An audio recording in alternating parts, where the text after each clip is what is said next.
Welcome back. It's time for some Beast of the Timetwist. I'm Tal.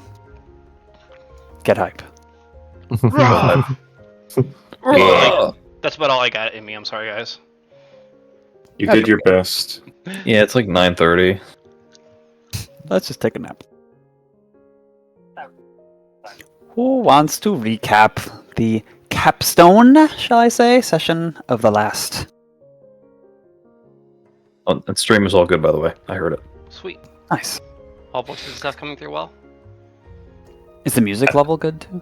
I heard the music. I heard Tal. Cool. Yeah. Sorry, we're being a bit extra cautious this time because last week I had some goose on the volume settings, so I just want to make sure I can avoid that again. Be right. Yeah, if you sat through 20 minutes of silence or just the background music, that's why. We're all good now. It wasn't All because right, we were so- upset with you guys. Don't worry. Anyway, I recap. believe we left off when we just started a new loop, and we made our way to the very top of the roof of the Good Turtle after some checks from Crim, and we decided to pull a Kool-Aid Man and just, oh yeah, and we barged in, and we came across, I believe it was the cousin that was his. That was the spy, as well as the cheetah. Let's see his name, Scrusha. And yeah, and we did it. Same thing. Last verse, same as the first random encounter. And got some good rolls against them. Now managed to bribe Scrusha into not fighting. That was pretty fun. And also I think was it Alex that just acid burned and just killed the turtle? Inshu, yeah.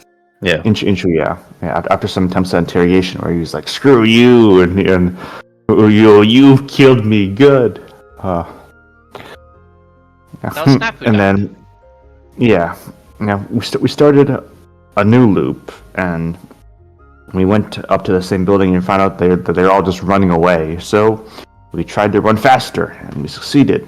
And we eventually caught up to them, and they're like, "We're exhausted, as exhausted as you are. What do you want?" And we were like, "Dying doesn't feel so good, does it?" And he was like, "No, it doesn't." And Turner, Cashmere, and him bonded a little bit over that, and realizing that the power had gone to his head that he'd been gifted. That same power went out of his head and floated like a little orb towards some of us. We had some discussion, and eventually it emanated itself into Turner. The blessing to be good at everything. Man, when I had that in life, right? Wow.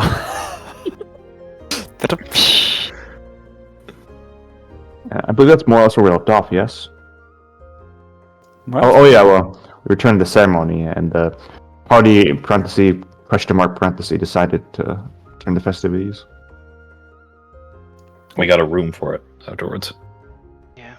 The mayor Sweet. wanted to have a word with us, potentially another job, I believe. Meanwhile, Cash kind of went off to do his own little thing. mm-hmm. Kind of. Yeah, but yeah. And we also leveled up. We did. Oh yeah. Should we do a thing where Let's not delay the action anymore. Okay. It's like, second thought, no. Alright, so yeah, the music's good. It is, for once, in a longer than usual time. Not a long time, though. The early afternoon of this day. Dawn of a new day. Tourism Is it- festivities, music and such. Sorry? Did we skip night? No. Okay. It's the afternoon of that day. Things are as they were, winding down a little bit after the capstone, I use that word again, of the ceremony, the swamp silk business completed. But the day is still young for most, and there's this new rumor becoming more of a piece of history about these heroes who stopped this whole time warping thing. And as I mentioned earlier, maybe 1 in 10 of people felt something was off, and maybe 1 in 10 of those had memory retained enough, including Huston, it would seem, to piece together a narrative collectively. But after talking to all those folks, chatting briefly with the mayor, Huston mentioning he wanted to talk to you later, you are put up in the best room, supposedly for a VIP who didn't make it. And you're able to drop your stuff there and do as you will.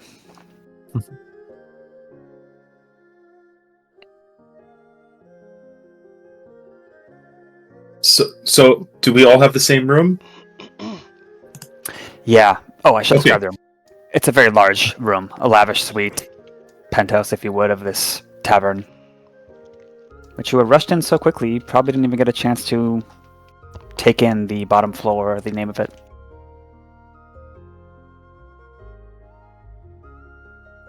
Never was I so glad to see time pass us by.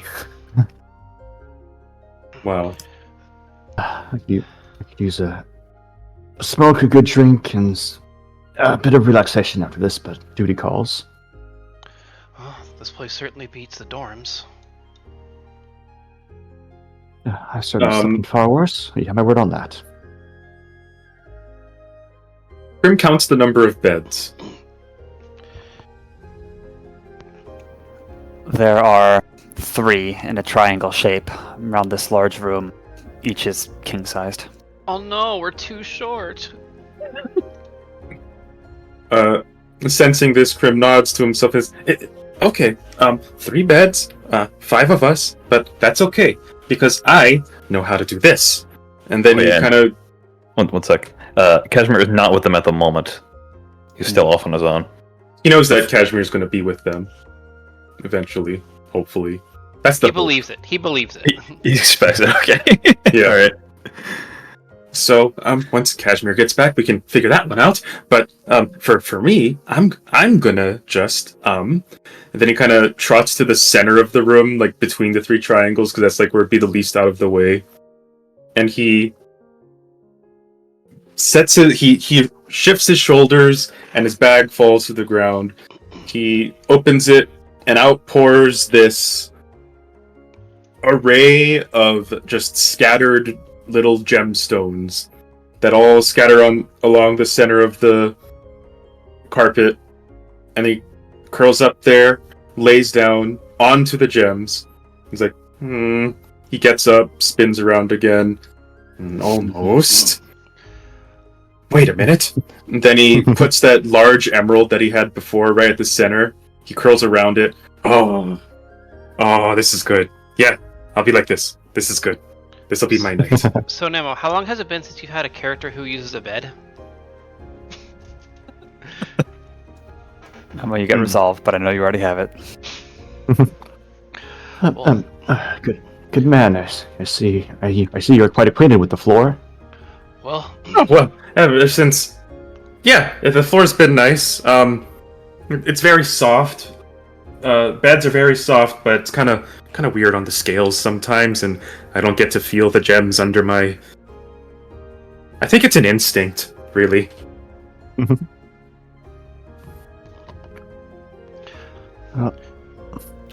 What was that, Alex?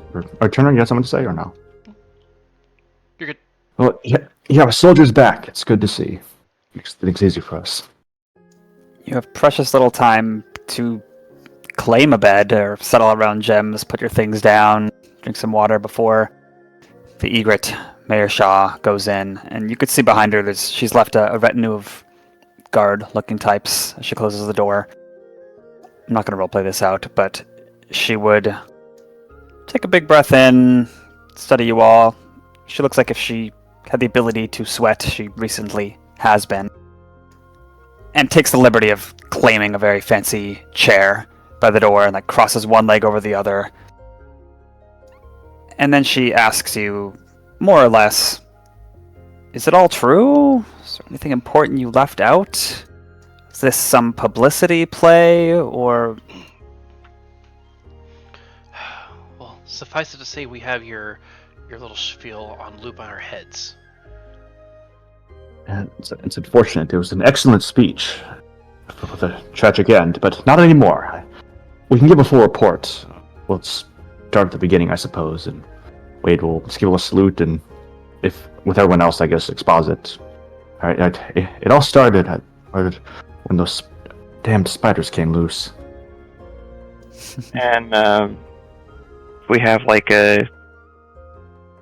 any water nearby, I'll demonstrate what the emeralds do.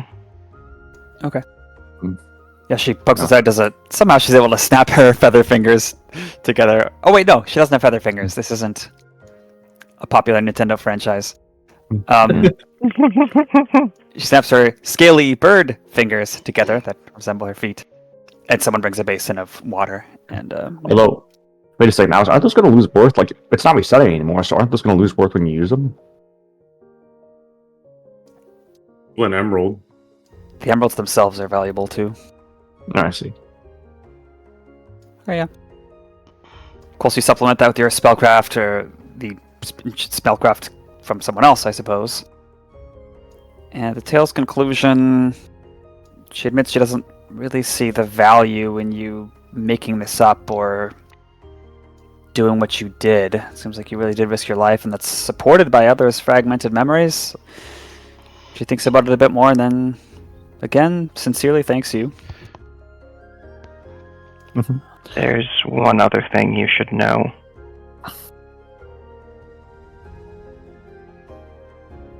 I know this might be a bit uncomfortable for some people because, from what I gather, he was pretty respected in this community. But this entire thing was instigated by Inchu.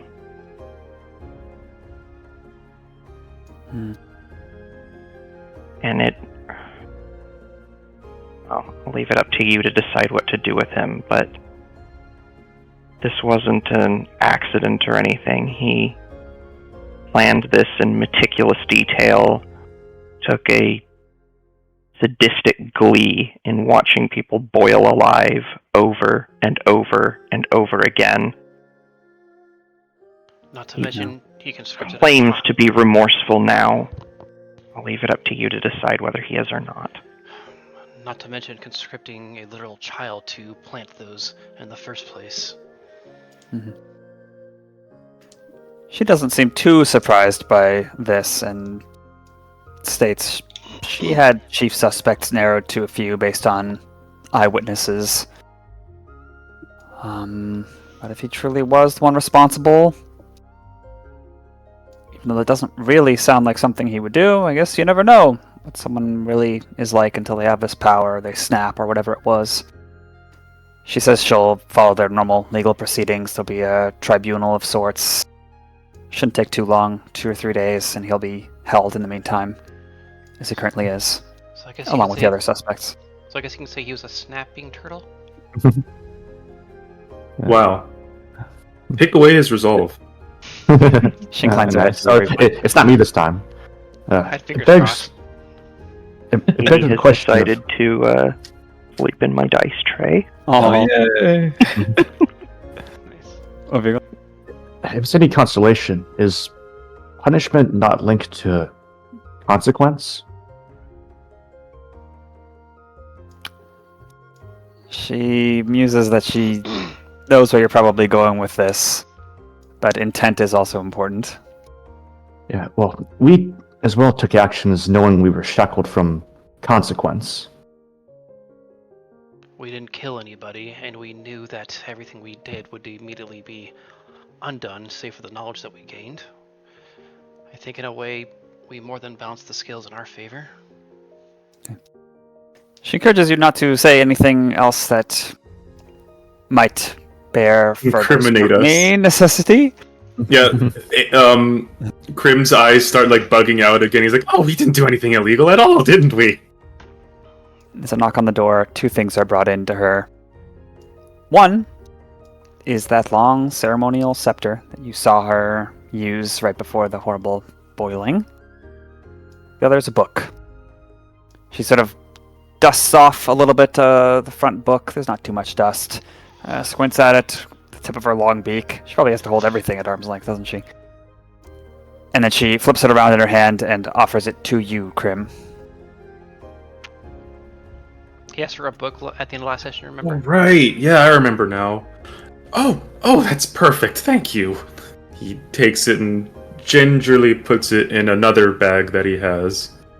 He seems to have two, one for gems and one for books, both precious. But one's totally lame, am I right? Well, It's in the loot channel. Yeah, well, much appreciated. This is far more compensation than I expected from this job. oh. When consulted. I'll keep this in mind for other people. Guess I better put this in Foundry too. Oh, that's the wrong thing.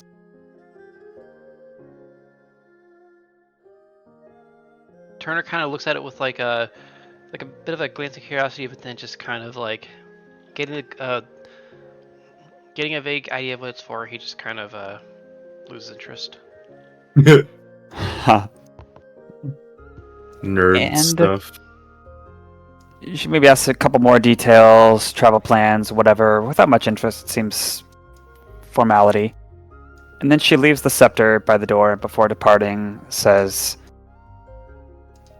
she'll have another one made, but she'll never be able to use this exact one again. There's going to be superstitions. She doesn't feel right using it after what happened.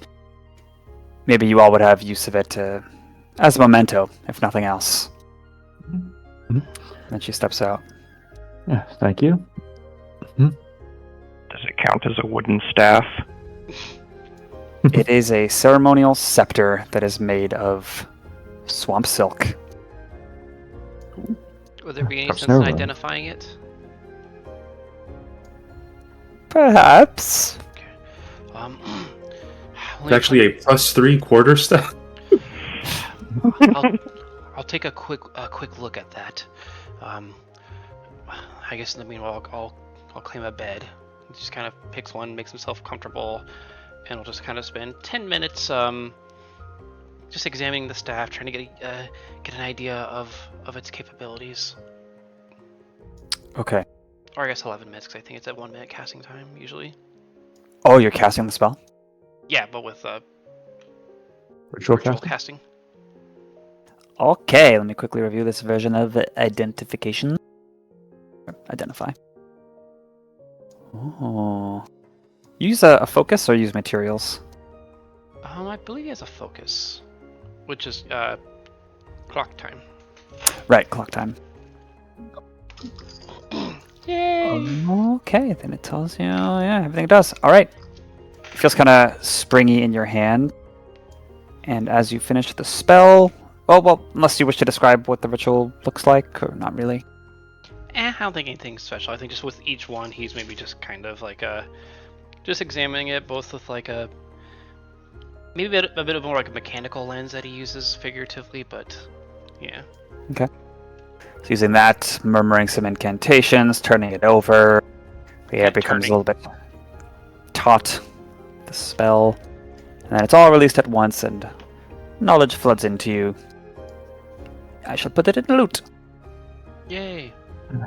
I wonder if that man Cashmere would have appreciated that staff. Well, what's he doing?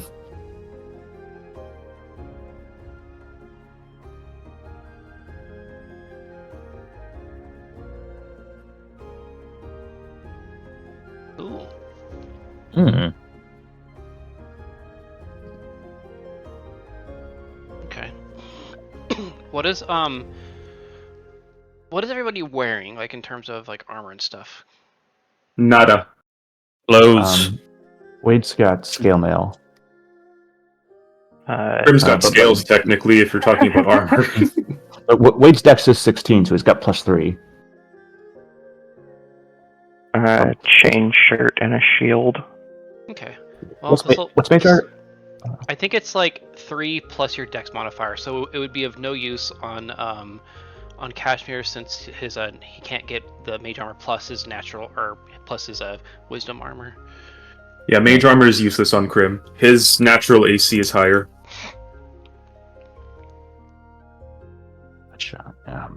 Mine would break even, but I wouldn't have disadvantage on stealth for what it's worth. That could be useful. But I mean, that'll also be the same when I have enough money to buy half plate. Okay. Doc, do you have any desire for this one? Not particularly. Okay. Because like, getting a free casket of mage armor is definitely nice, but I won't immediately. I'm not gonna call for it since I got a pretty nice thing last session. So I just want to give others the opportunity first. What Yeah, I would don't be know nice if if I already have access to it. It'd be a free use though. Frees up a spell slot. Would. I'm kind of the same mindset, yeah.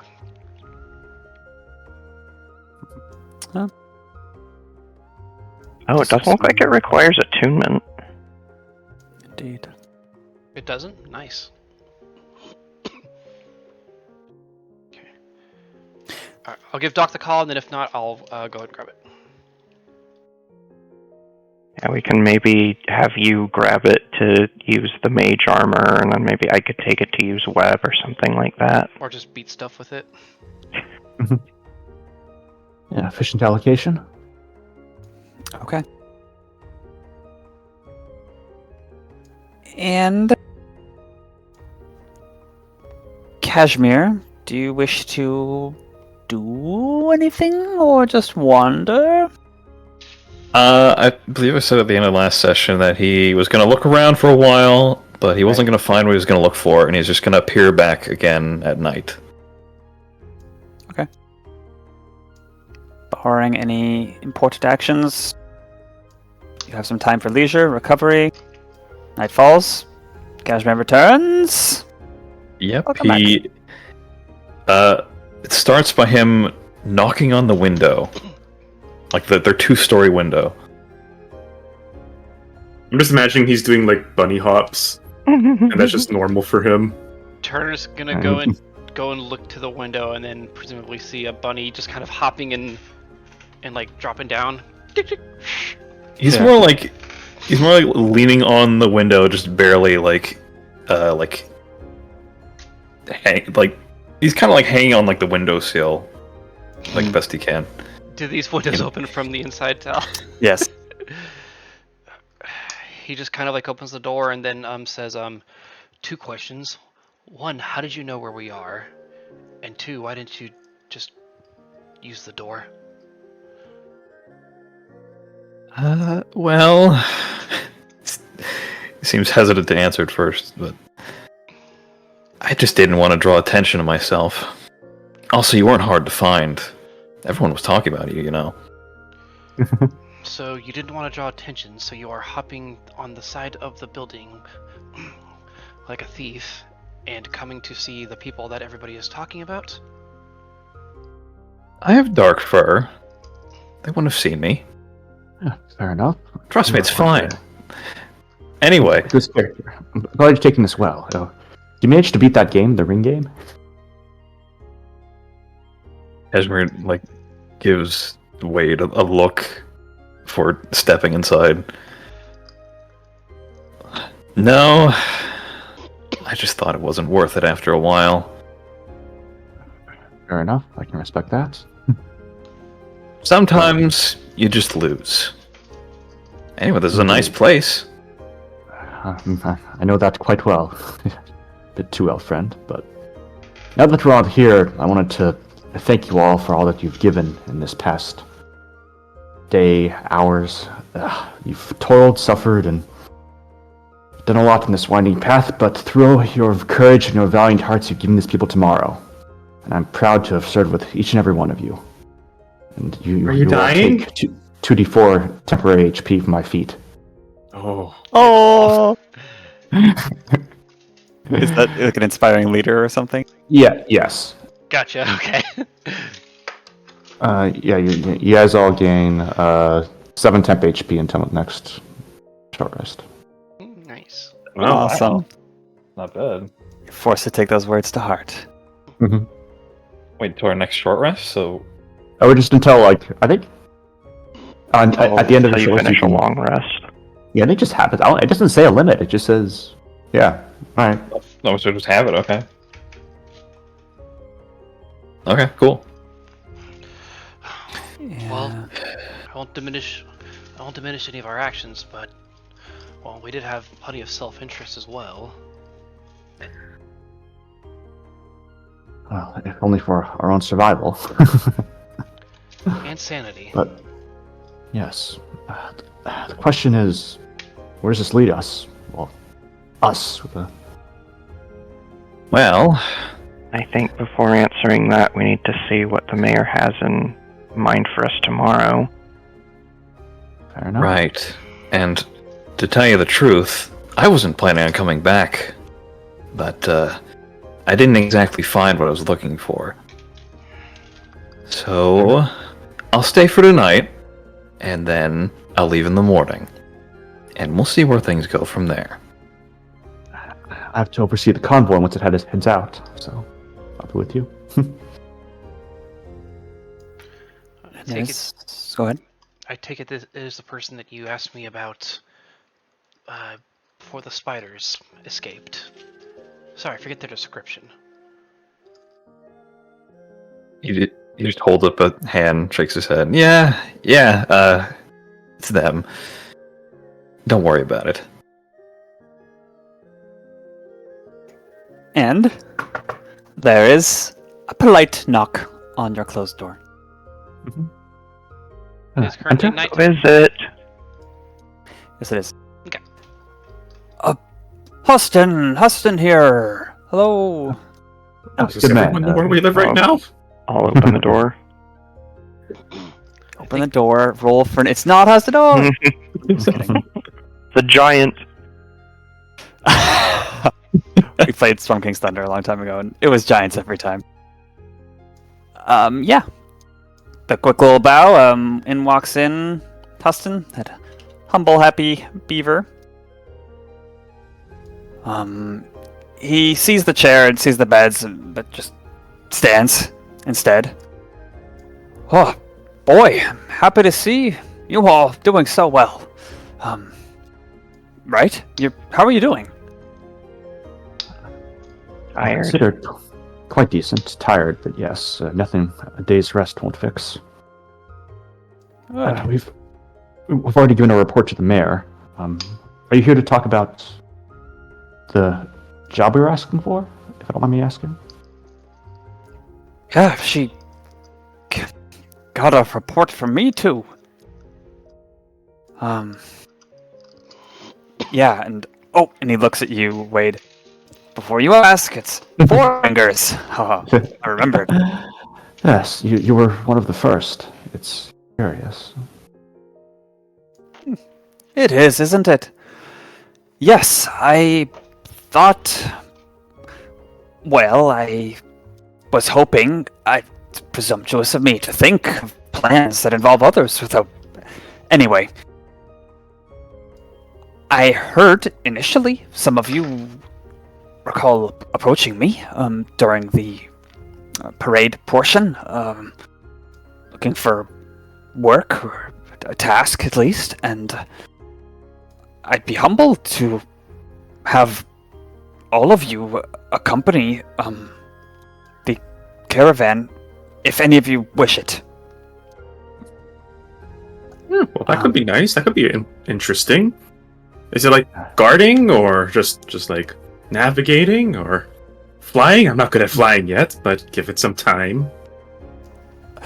It is so, and he explains that this would be a job of traveling with, tending to the transportation, upkeep, safety, and perhaps even sale of the swamp silk. It would be no longer than a 3-month contract, but if it goes longer than that, you could continue to stay. Wages would be 1/5 of the profit to the entire retinue of the transport upon sales at various locations, split amongst them. The caravan master, he'd say, "That's me," would cover traveling, food, expenditures, necessities within reason. And he mentions too that if I have folks as talented as you, I can use the routes that Wade planned out that are riskier and not have to take too many. Well, we'll sell more. We'll do it faster and better than previous years. What are some likely destinations in that time frame? Oh, we'll pull out the map and plan out the near-term specifics when we leave, which is tentatively tomorrow morning, although things are a bit riotous out there. We would go first probably to Valandria, it's near Mamelon. From there, some people, if we have enough guards and folks hired, would split off and there'd sort of be sub-caravans going more west, more southwest parts of Bos. We'll have to hit the Shadow City, whatever they call it, to the east at some point. I don't know. It really depends on how many people sign up and how long we have before it gets too hot or demand is dwindling. It's a little different every year. What about that shadowy place? Yes, You said Shadow City. I'm a dragon of light. That might kill me. I don't actually know. it's not quite pleasant. No one's died there yet of unnatural causes. Okay. What is this? Wait, what is the shadowy city? There is Should I do a history sure check it's to see what bad luck to term I talk know? about it. Sure.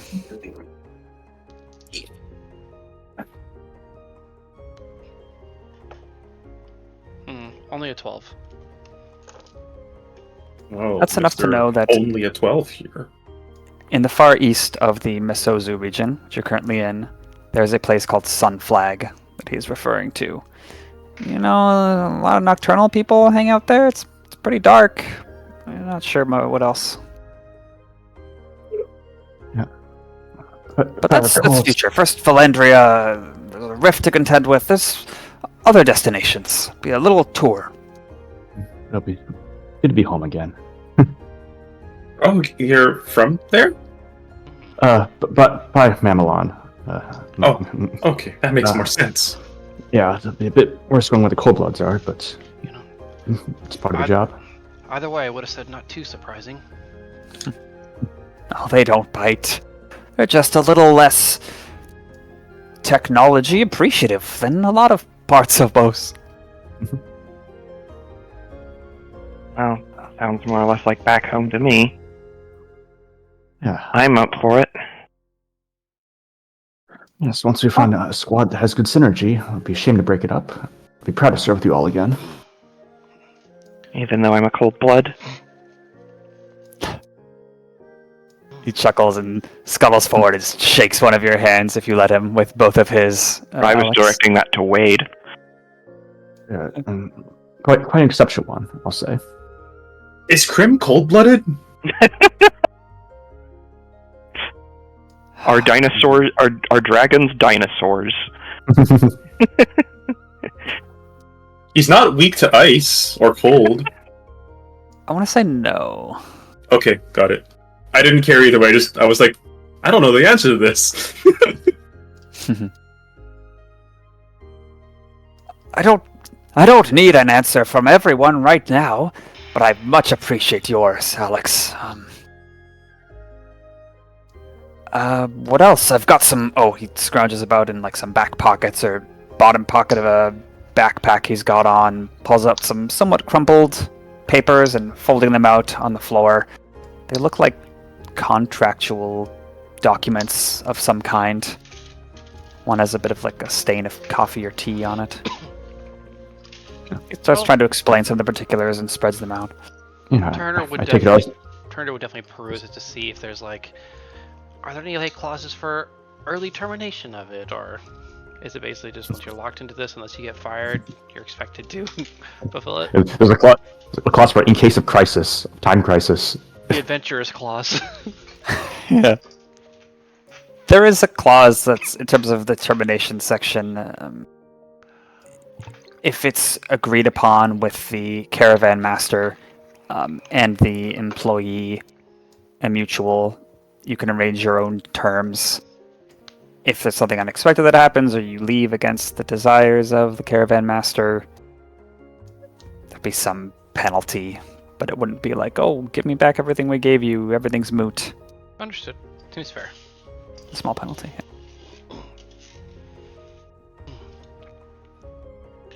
Well, I suppose I'm not unfamiliar with this kind of traveling, and it, as long as you're not just gonna put me on maintenance duty the entire way, I might be able to be persuaded.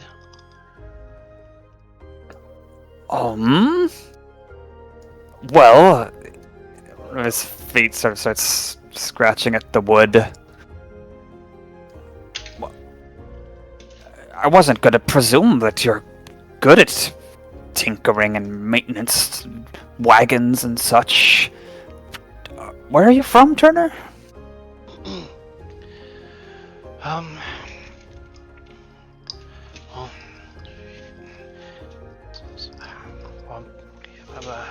trying to think of how he'd word it.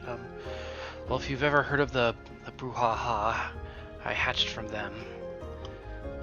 So, don't have any specific home, but well, we've ridden around in caravans not too dissimilar from those. I admit I put two and two together. No, you're a crow, I think, and did some work after that battle with the spiders. I hope you don't fault me for assuming that, but it'd be great to have someone like you with your skills in addition to heroism along. As long as you do not, as long as I am able to diversify. Yeah, good man. I don't doubt it. I take it our contract still stands. I specialize in logistics, but most importantly, logistics over people. I find it's usually the most important. Everything we previously arranged, well, his face falls a bit. Some of the guards and other folks might be made redundant if we have all of you along, but I don't think that should affect your contract and your duties, Wade. I see. Would that be more of an extension than anything? Yeah. More work for you, that's right. You could take it. Pleasant. Oh, I'm ready if you all are. Appreciate it, this Huston. Well, if there's no other questions, I'll leave you the night to have very sweet, sweet dreams, and maybe dreaming of a little caravan trip with some swamp silk. Mm-hmm. Maybe not. That's okay too. It was an honor, really, to be involved with all this excitement with you all. Thank you. Right. It sure was. Enjoyed it a lot. Will all the guards be going on this little trip? Oh, there's a few. Yeah, again, with the hubbub, things are a little in question. I don't know who's going to stick around and who won't. And once I have more final answers from all of you, we can do a little tally. There will be guards. Right. Just wondering. Promise me you won't try to use our reputation as being part of it to entice people to join. He blinks. Oh, no. Enough said. Searching for someone close to home, Cashmere? I promise, in fact. You have my word, and my boss, he says it's worth something. I mean, he smiles and laughs as much as he can for being a fierce alligator. But I believe it. You could trust my word.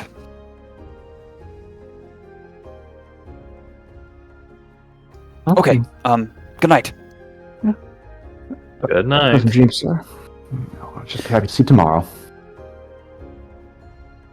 And he leaves. Well, I shall see you all in the morning. I'm glad this little chip of ours is continuing. I'll consider it. Joining up, I mean.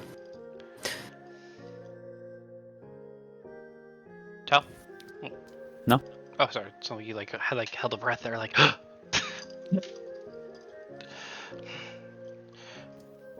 Okay. I'm gonna spread out a bedroll in the, not like in the corner, but just like not in the middle of the room. Sleep there instead of on one of the beds. Well, I suppose that settles that dispute. Are you sure, Alex? I can take it if you want. You shouldn't have to sacrifice not for this. I'm not really used to settings like this. I'm honestly more comfortable this way.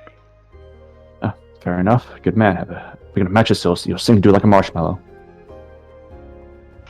I get what he means. I haven't had a good bed in a long while. So, thank you for your sacrifice, Alex. Well, there won't be many opportunities for this type of luxury, so. But I understand a man of nature may not appreciate that.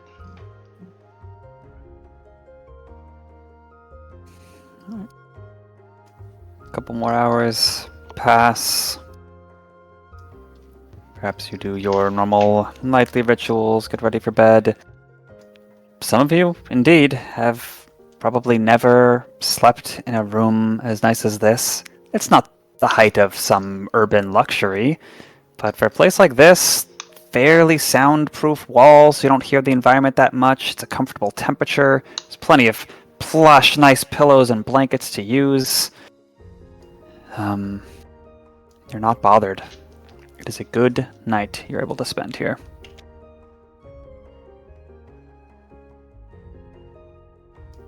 Anything in particular anyone would like to do, or shall we cover... Well, I don't know. Taxes on the night. No attacks on the night. Snap, should we just assume you're going to be hanging out with everyone else for a little bit, or do you wish to separate? At night, you said? In the morning. Oh, in the morning. He'll stick around for a little bit, but eventually he will break off.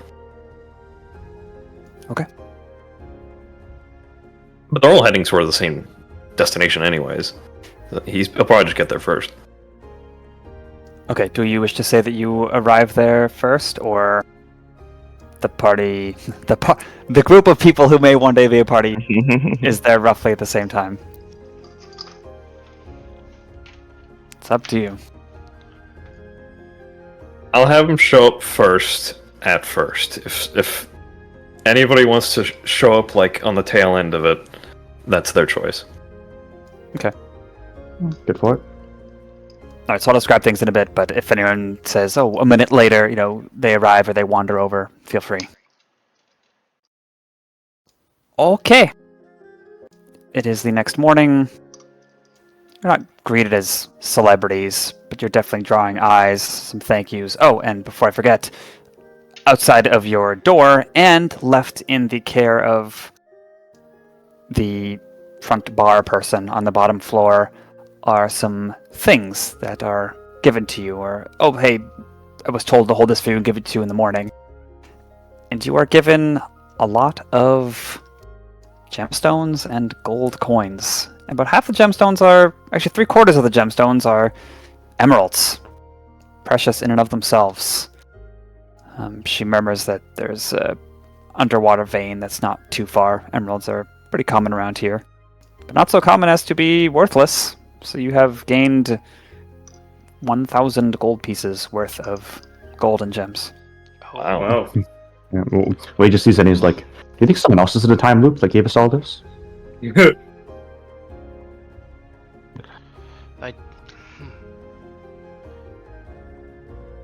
is about a year's. Huh. Crim's Yeah, eyes yeah. are sparkling. Yeah, but by the gods, it feels messy to take it, but it'll help us with our journey. The barkeep adds, there's a lot of people who really like this place, who've retired here with more money than they need. People who put a lot of importance on the ceremony, and it was lovely for it to go as it did, thanks to you. Mm-hmm.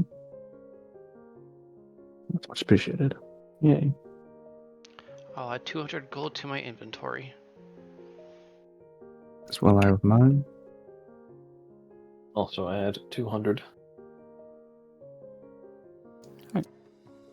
This next morning is on the foggier side. A little bit chilly, but it's spring. Maybe 60s, low 60s Fahrenheit. Moist. It was moist yesterday for more of humidity. This, it's more like a cold fog. You are the first one out, Cashmere. What do you wish to do this morning before things are really active in Gerdumble? Well, after getting his cut of the pay, he'll salute his prior compatriots goodbye for the morning before heading out straight towards the caravan. Pretty early before, most people would get there, really. Okay.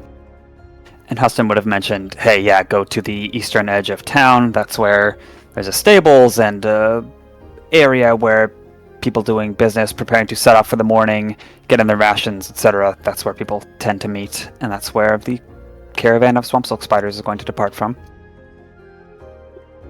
You head on over, embracing or ignoring the nods, smiles, thanks from 1 out of every 5 people. And you arrive at this location. It's a little less fog heavy over here. You see a whole bunch of uplifted people who look like they belong in the swamp. Not so many tourists around here. You see Huston, he's sort of on the edge of your vision, talking to some stable master person, getting some bags of feed that looks like they're filled with insects or something else crunchy and distasteful to most. You see the giant lizards already hitched up to their wagons. More repairs have been done than Turner was able to do on the stuff you saw yesterday. And there's no more spiders on display. Now it's just all barrels and spools and skeins of silk that are being loaded into them.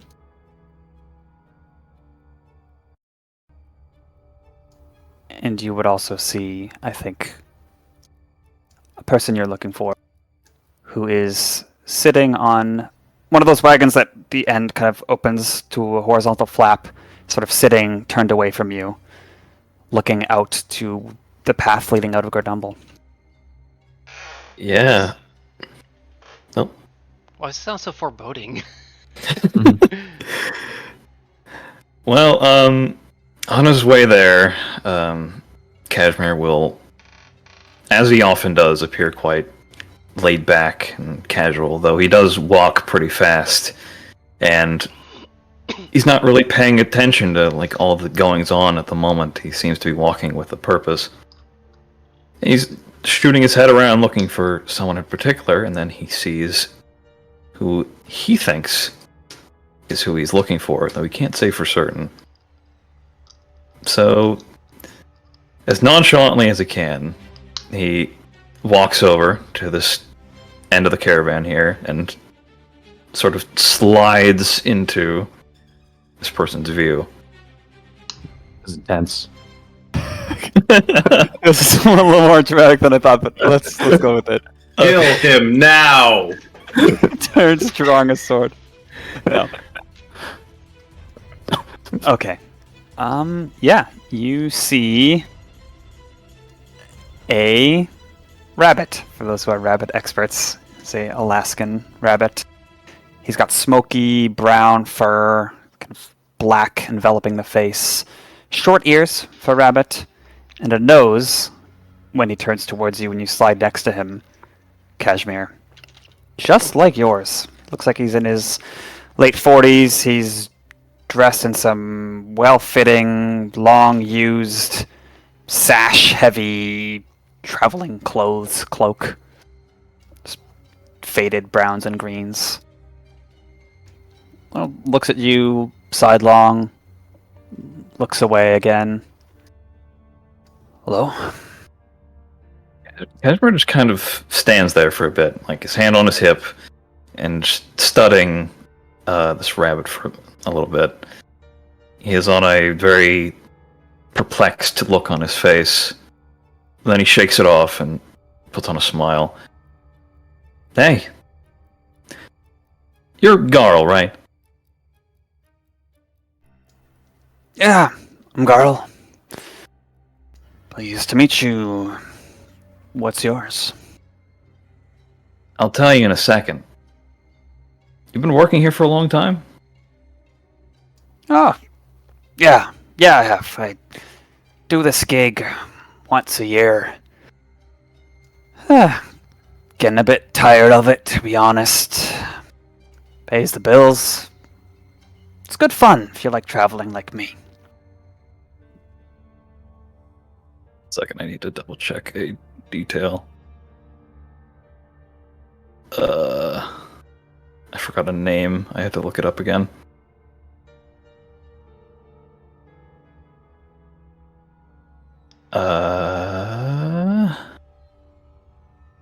Okay, here we go. Cashmere asks... Well, he says... Great. Do you remember a Bryony at all? You know who that is? Yeah. Yeah, I know Bryony. Do I know you? Kid? Apparently not. My name's Cashmere. I'm your son, by the way.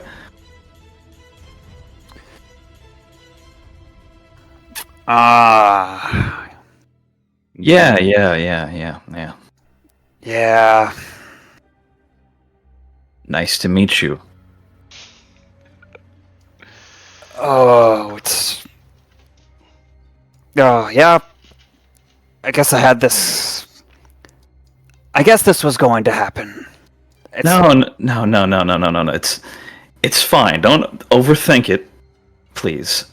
Just, I'm just here to say hi. That's all. And, tell you Bryony's fine. Doing just fine. Good. Yes. You look good. You eaten enough? Look like a twig. That's good, I guess. I ate enough. Thanks. You, kind of looks him over. You're short. Sorry, wasn't expecting it. I prefer to think of it as closer to the earth. Yeah, Right. Listen, you should know I didn't know until after you were born that you were a thing, that you existed. Delilah, yeah, we were well and over by then. Not like she would have wanted me back anyway.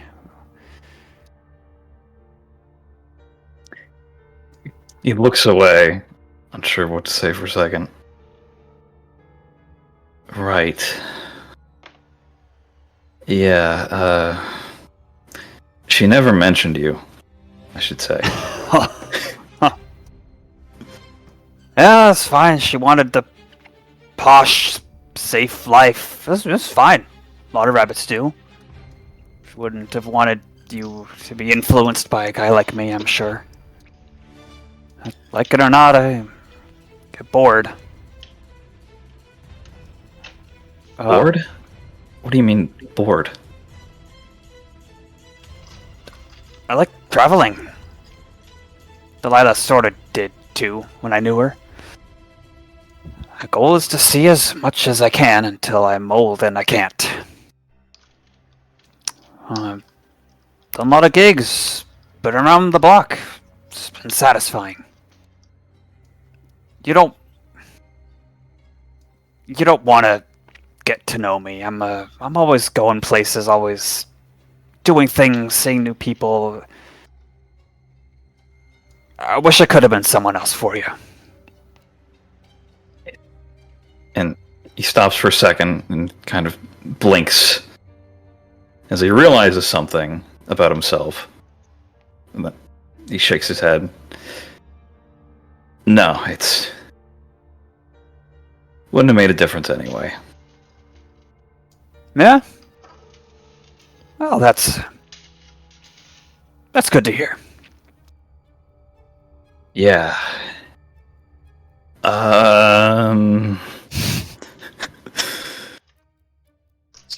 Scratches the back of his head. Yeah.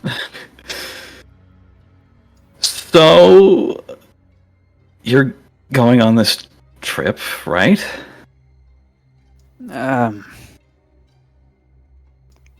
I guess I'm getting out of here. Apparently there's something weird yesterday. I don't know. It's such a hocus pocus. I've got this job. I could take it or leave it. I'd be fine for a few months. Cashmere nods.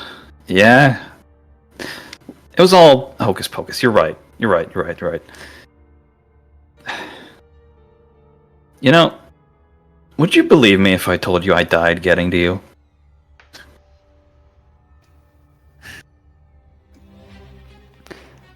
I don't really do drama type of talk. Is that a metaphor? You can take it any way you want. But I am being serious. Right. Listen, I'm sure you've come a long way to find me. You know what I looked like. Sure old Bryony told you. You don't want to get to know me. I'm not sorry. I mean, but you shouldn't. I'm just a wanderer. Sorry I didn't live up to whatever. He opens his mouth to say something, closes it, opens it again, and then just sighs. I got what I wanted out of this. So, yeah, I agree. Thanks. He raises an arm like he's gonna try and pat you on the back or your shoulder. He seems to be navigating how to do that. He settles for like sort of stroking your bicep a little bit. Just pulls his hand back. He doesn't react. He doesn't even really know how to. Alright, so that's done. You gonna leave town after this fateful meeting is over? Or what you've got planned? He shrugs. I don't know. Honestly, I don't know what I'm doing. I just came here because, Bryony told me to. I didn't really have much going on. I won't go into it. You don't want. I don't think you want to get to know me either. Easier that way.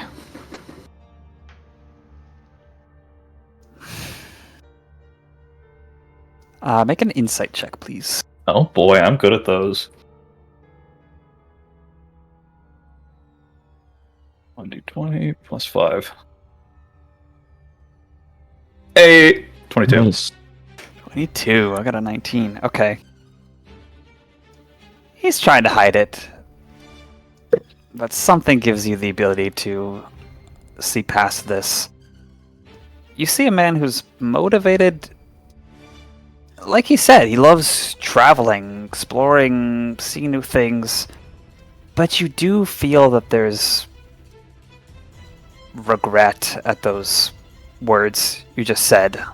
He's hiding a wince and some sort of pain, however large. But what he says is, yeah, no, we're just two guys, same blood between us, that's all it is. It is easier this way. Sure is. If it'll offer you some sort of understanding, solace, try doing what I do. Hell, you can even take my place. Go on a... Don't know how much traveling you've done. See the sights. Maybe we'll cross paths again sometime. Maybe not. Cashmere just has on a deadpan look. You know, I suck at that. I'll be honest. I tried this before, you know, sticking with a caravan, but I just can't. It's hard. I don't know what it is. Too much of your mother in you, maybe. Maybe you'll find someone who can snuggle up with you in a little fancy den every night. Have some... I don't know. I'm sorry, that's your mother I'm talking about. Well, good luck in whatever you do. He shakes his head. I doubt it anyways, but thanks. Listen, I met some other guys. I think they're gonna be going on this trip. I don't know what I'm doing, so... Maybe I'll end up going with them, maybe not. Still thinking about it. New hires, huh? Yeah, they're a... interesting bunch. One of them's a dragon. Small dragon, but a dragon. Nice. Hope he doesn't do whatever dragons do, eat you. If you go, I mean... Oh, boy. He says some word that's like a curse or proper noun you don't recognize. Oh, if there's more hires, even if I'm not extra, it's gonna be chatty people. Yeah, maybe I don't think I'll go on this one. Maybe next year. Cashmere, like, gives him, like, sort of a surprised look. Like, much different than how he's been acting so far. Really? Not this year. Oh. See if I can do that fishing seasonal gig I did once. I don't... He looks at you. I just suddenly am thinking... There's a few reasons I shouldn't go on this, that's all. Nods his head slowly. Okay. And are the others close by now? Any of you would say? We can be. Would you like to be?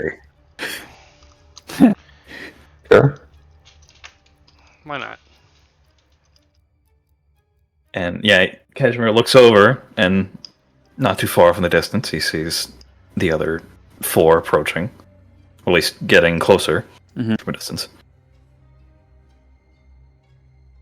And he seems a little distracted when he says the next thing. Well, if you change your mind, I'm going. Oh.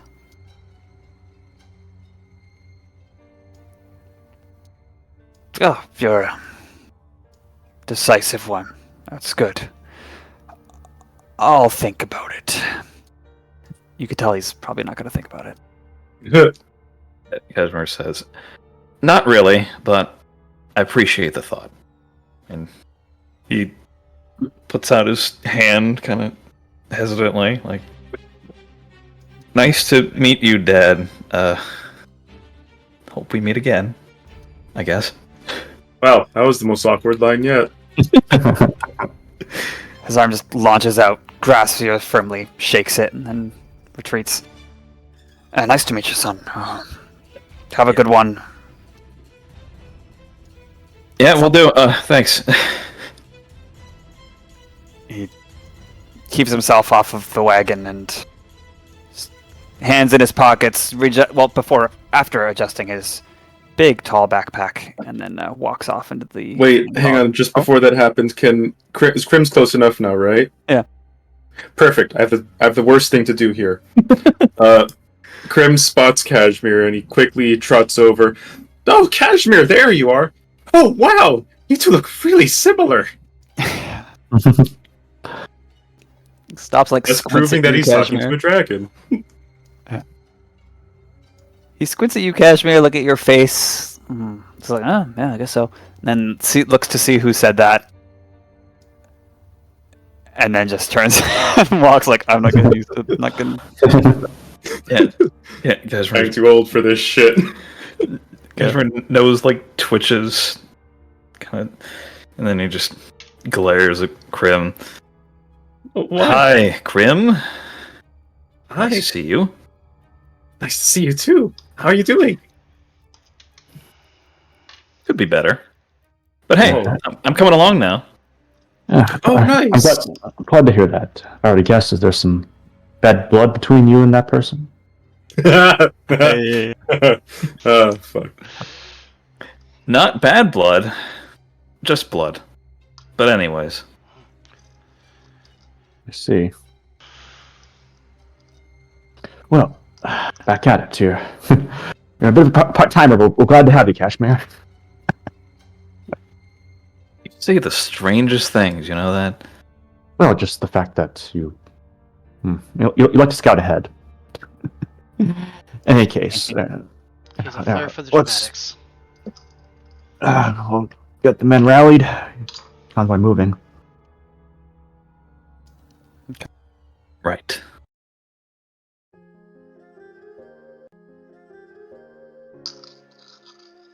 Well, Cashmere, you'll have plenty of time to think about that. Thank you, by the way. That was very nice. Yeah, that was great. Fog thins out more. Oh, You're good. Huston appears. He's holding like 4 things. Some more people start appearing. There's like I don't know exactly how many with... I'll get back to you on this, but there's a couple other folks who looks like they're dressed for the road who look like they're going to be guards. But then Huston talks to them, talks to you guys, hears from you, Cashmere, that you're down to come along too. I think that's everyone now, right? Mhm. Yeah. He seems very pleased about that, but then talks to the other, presumably, guards again. One looks happy and one looks take it or leave it after finishing their conversation, which involves much glances at you guys as they walk away, leaving just you with this caravan. He produces contracts that look more clean. They're very basic. When I say contract, we start thinking about modern terms, American lingo, things that have been found to be, loophole free and complex and detailed, but these contracts are 1 page, pretty simplistic. Glad to hear. Quick like set box. What was that Yeah. you were saying about there being guards? Oh, well, I figure you're probably overqualified. Judging by what everyone saw, there's a lot of you for not too much silk. You can be the guards, huh? Alright. In my experience, too much security is never a thing, but best use resources efficiently. We got guards, we got logistics and morale, we've got maintenance and other things. I've got the supplies, We're good. I've done this before, don't worry. Of course, I just hope the spiders are as cooperative this time. Oh, the spiders won't be coming. That was just for the ceremony. All we need is that precious, lovely silk that ties everything together from their abdomens. Right. And then, our route, how many days are we to Mamelon and, let's see, it was... sorry, I'm blanking out. Valandria? Oh, yeah. Let me pull up the map. I've got a good one. I'll mark it. We'll go in a straight line as the crow flies over the mountains. One of us can, says the Turner. Wow. I apologize. I was typing up notes and stuff, so I missed a little bit of that. It's not much. We're just asking where Valandria is. Pico was like, "Oh, we can go this way, like the crow flies," and he's like, "Oh, only you can." Right? Okay. Right.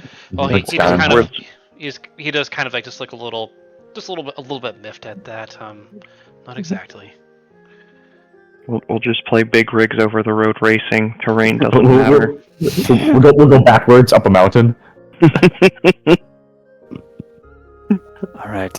Oh, there was there's a hair Garl. Anyone seen him? I thought he was. It's sometimes hard to tell with him. He was supposed to come along, though. He's not coming with. He changed his mind. Oh. Okay. That's a bit saddening to hear, I suppose. Well, just think of it like I'm taking his place. You know, both rabbits. Don't look too much into that. Oh, all right. All right, and he pulls out, like in a scroll case, or like a map case, pops the lid, and clears a bit of space on some of the panels of one of these wooden wagons, and rolls out a large map. Map time.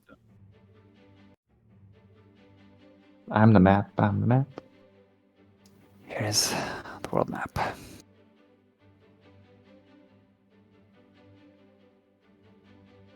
Loads. Loading. The loading song, it's the loading So it's lost screen. 2%. Can't believe this cartoon's just the loading screen. Mm-hmm. Can you all see it? Or Ooh, nice. It's still loading. It's Okay, still loading. Ah, it looks so clean, Tal. I like it. There we thank go. you. Oh, so- Is that sarcasm because he hasn't loaded it either? No, it has. Okay. Okay, there you go. Like it's very similar to the previous map that we used for the first campaign, but like obviously very well, the land shape looks a little bit different, but it's Mhm. Yeah, also, it is. Wow. But it's also, like I said, just a lot spruced up. Very Historically diverse. speaking, is that change significant or just a redesign? What was the first part? Historically speaking, in terms of Crim's readings. He's proficient in map- history now, you see. Settlements have shifted around a little bit, maybe expanded, some new ones being worthy of being put on a map like this. But the land masses and everything, any differences from Boost 1 are sort of retroactive continuity effects. Okay. Like this, the land is always as it has been. For what it's worth, we had the built-in excuse of like the map from the first one of like it not being entirely accurate anyway. Yeah. So, So, where exactly are we? Good question. I'll address that in one sec. You're 10 feet away. Also, the distances are very different for this campaign for those who have played the previous.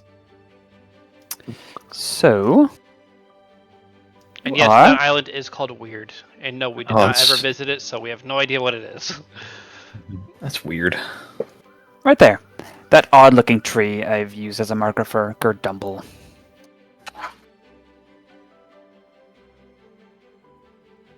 Okay. I want to see, go to the and then- house. And Astronaut was taking us to Valendrian first, correct?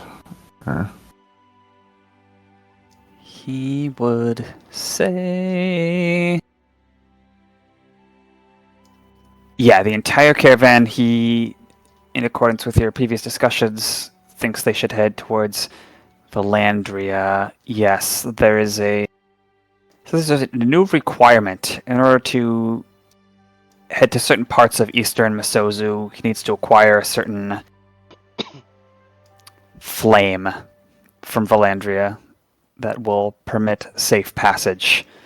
And as the chief distributor, rather than a sub-distributor, he wants to be on the part of the caravan that is going to go to that place, because it is a bit riskier. But Valandria is more into the inland of Bos, and people can split from there.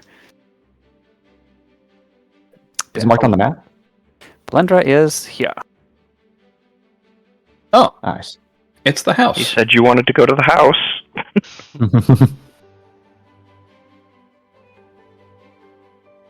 That is about... How much is that?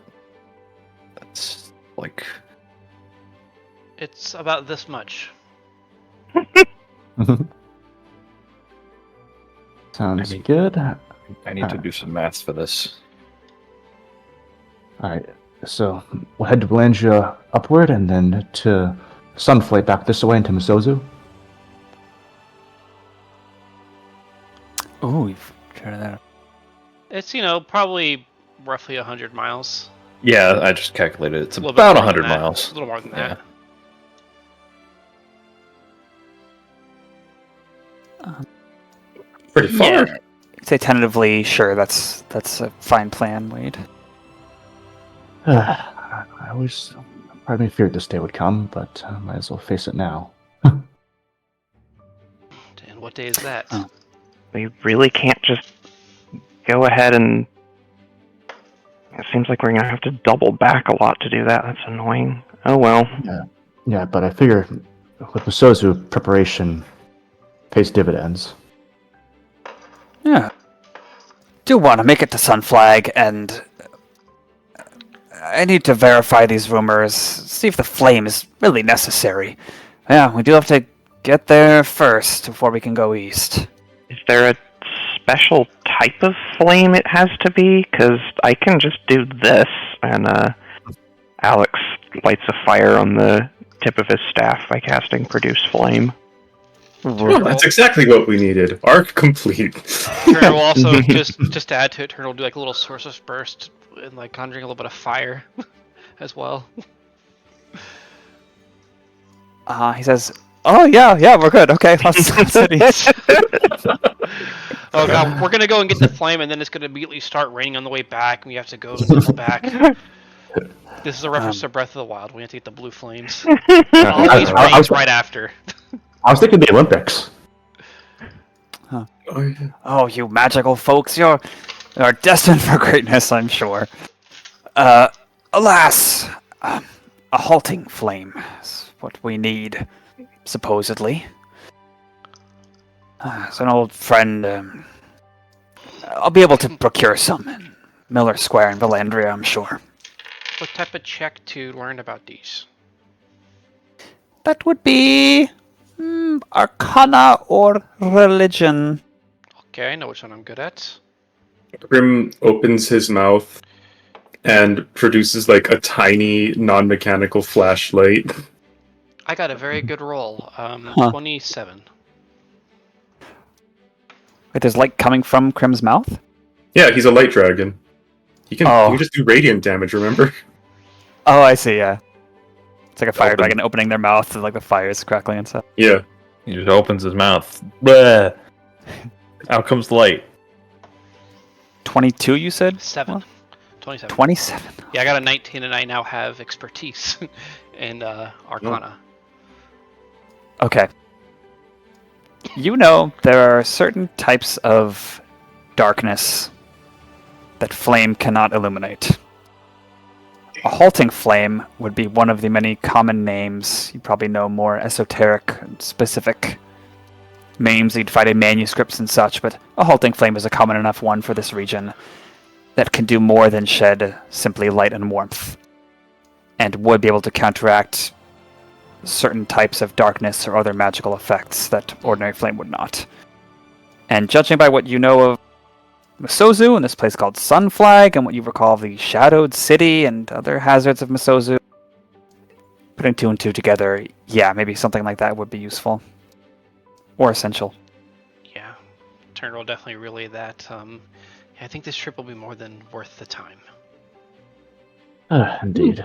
I was under the impression it was like some sort of guard stopping you unless you're carrying something for some reason. That makes a lot more sense. Yeah, I read a book like that once. The locals there are usually more subtle than that. I know, Turner, you asked. If we're going to Sunflay, you best all be aware of this. Do any of you know about the Misozu occupation? I shall roll history to see if Crim's knowledgeable about this. 16.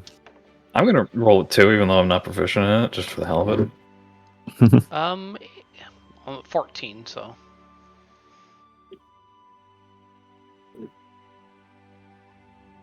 But I guess we're going to learn anyway, so. That was me. I have to do this click and drag. 9. Forgot about that. Just tell you're a little blurry. Is it just me? Oh, let me fix it. I DM'd you too, by the way. Oh, gotcha. So I'm gonna read that.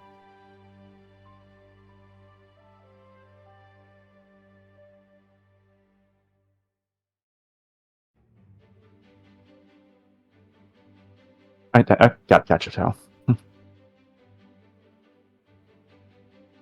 So yeah, from our rolls, let's see, Tal. Oh, did people roll for history for this, or what? Yeah. On the Basozo occupation. Okay, 22 from Cashmere and 9 from... No, 9 from Cashmere. I got a 16 for... Excuse me. For me. Okay. Let's see. Sal, how much will you have to exposit? How much will I? Yeah, that's what I say. It probably is a pointless roll if we're going to learn it anyway, but... Say 9 is the failure, but everything else will be vaguely familiar with this. Okay. I've heard of it a little bit. Why? You go ahead, Bugle. Oh, it's an old conflict about...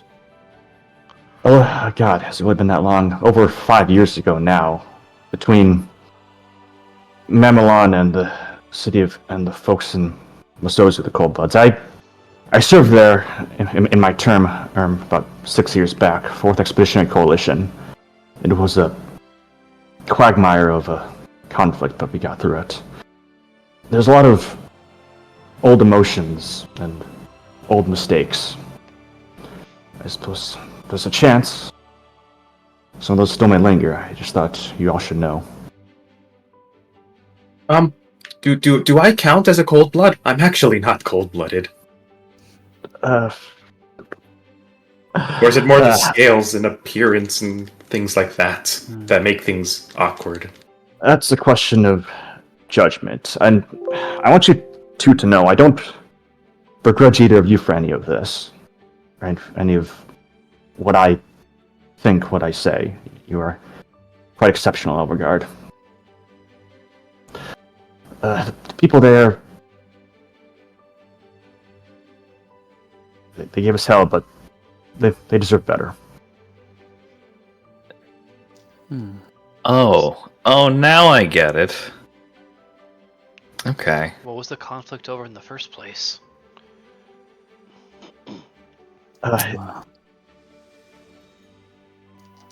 Hassan looks sort of uncomfortable about this topic in general. But let's continue. I'll be honest. It's been so long, the initial politics of it kind of eluded me, but Basozu and Mamelon, we've bordered the same forest for a while. As you know, the residents of my people were quite the industrious sort. There were always questions of who would use the land better, and I remember the first time I was given command, they said that we'd sent an envoy into Masozu, looking to barter for land or some such. They were slaughtered to the man. From there, my company, I were given orders to occupy. That's a broad generalization, but that's what started it all. I'll be honest, looking back on it all, what it would turn into. By the gods. But it's all in the past now. I hope so. 5 years isn't that long. I think it's closer to 9. People around here, we don't talk about it. But it's clear it's a thing we all remember. Although Gerdumble's farther south than the brunt of all that history. Yeah, if I just get looks, I figure you all should know, but I can deal with it. So about that uniform you're wearing, it's not like you have any atrocities under your belt or anything, right? Do you have a change of clothes? I don't like it, but yes, I can. And Just, Crim. Traumas are, they don't exactly go away overnight or even through 5 years, so perhaps coming in that uniform may not be the best first impression. If I really have to, it's a damn shame. I'm sure you've all had mistakes you've made, the kind that eat away at you. That if I could just go back and if you just go back and slap yourself in the face, or worse. So you did do atrocities? I can't tell. That's such the word. There's a story there. I'll relay it as we get closer. Oh, Yeah. Okay. Perhaps these are stories we can tell on the road. I mean, right, Huston? Absolutely. Only if everyone's comfortable doing so. Who hasn't made mistakes? And Wade, we don't even need to talk more about it, do we? Well, I hope not. I fear if I don't, the past has a way of catching up to you. But I pray it won't in this case. Sorry, I was going to say something really meta, but I held off. Well, as long as we're not harboring a war criminal who's out in hiding and for some reason going back to the place where he's wanted. Imagining we have anything like to worry worst case about? scenario, that Wade was fucking going to furry Argentina to hide for a bit. all I did was quite sanctioned. I suppose that's the worst part. In any case, let's see what kind of weather we're going to have today. And I'm going to cast Druidcraft to predict the weather. Whoa. Whoa, something new. I guess that means I do that. It's not like Mouse Guard. You've ever played Mouse Guard? I think the weather watchers could just establish what the weather's going to be. No, So I don't. they have a I conflict don't of opinion. control it. Oh yeah, I mean, God, Mouse Guard was a pain in the rear with the system, God. But it was the universe was fun, but God. Okay. It is going to be... so perhaps swirling around your staff. I'll describe it when you tell me okay. what it's going to be, so that I can. Overcast with some light fine rain in the early afternoon. So Alex kind of waves his hand a little bit. There's like a faint kind of cloudy orb that appears above his hand, and Ponder it. and How did that get you? see just little bits of rain kind of fall into his palm, but it doesn't actually pool there. All right, seems like it should be a pretty nice day. And now to Alex with the weather. Good man. That's useful information to know. Excellent work. Wow, I've never seen that kind of magic. Where'd you pick that one up? That's fine stuff there. Pretty common where I come from, actually. Come from wizard school? More of a biomancer than a wizard. Turner just shakes his head. Okay. All right. Hey, we're happy to have the warning. We can dress appropriately. Love that. Okay. And he does some last minute preparations, runs back to the end to grab one more thing, comes back with a sack of some ingredient, salt. And I think we can take a break-a-reno. Breakerino sounds Right good. time move. Okay, we'll be back in roughly 10 minutes, give or take. Okay. See you then.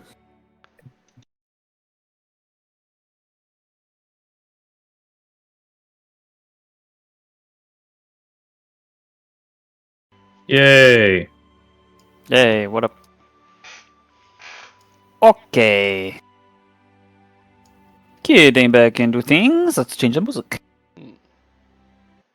Music. Thanks, Michael Gelfi Studios. Untraveled Paths. This guy's seriously impressive, though. Lots of really, really good D&D music. Mhm. Anyway. Here we go. Okay, yes. With some fanfare from the Gerdumblians. Some applause and hollers and good luck and stay safe. And wagons loaded with a whole bunch of heavy silk in its containment, as well as some supplies for travel on one of the middle wagons. You were able to gather your things and set off. Contracts signed and all. Much like Huston looked when you first beheld him, walking along the caravan in town, he's placidly looking around, humming a little bit, looking like a schoolchild on a field trip. The pace is slow, the dirt is packed and well-traveled. It's very easy going at first. So between between the five of us and Huston, is there anybody else accompanying us?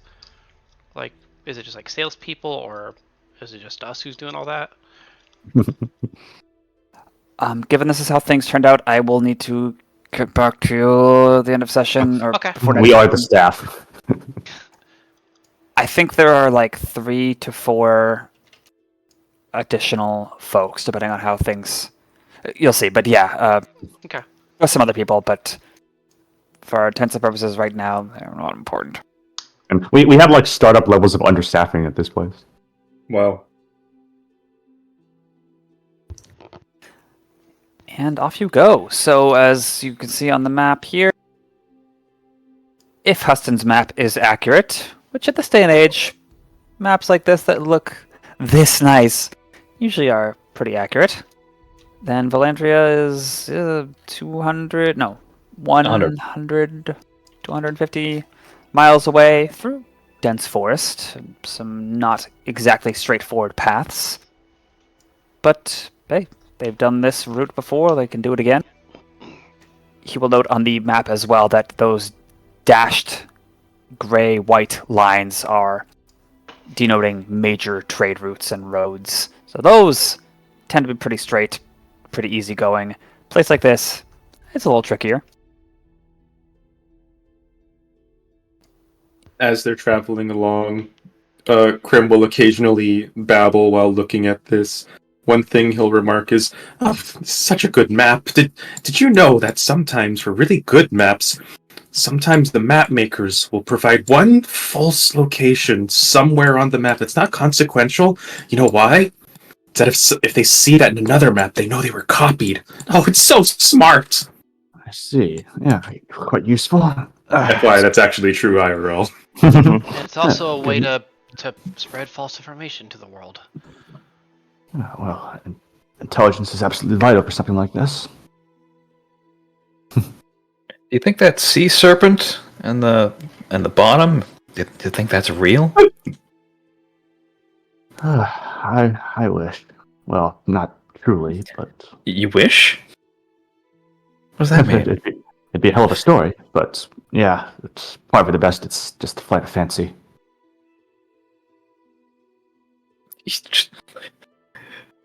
Cashmere doesn't know how to respond to that, but we've been together for a decent amount of time now. Can I trust you all to keep a secret? It's nothing too serious, but Oh, I'm great at keeping secrets. Crim lies. Kern's just gonna kind of go and behind Crim and cover his ears. Go on. Ears. Do you want to know why I was able to go to the festival and had time for all this? And he gestures to like the patch on the side of his collared shirt. Are we free to make guesses? Yeah, by all means. You're not gonna get any charges for going AWOL, are you? Absolutely not. I am fulfilling my duties to the letter. You're on leave, I'm guessing? Correct, very good. You want to guess how long my leave is? It's not 3 months, is it? There's no way. A bit north of that. 4 months. A year. Bit south. It's 9 months out of the year.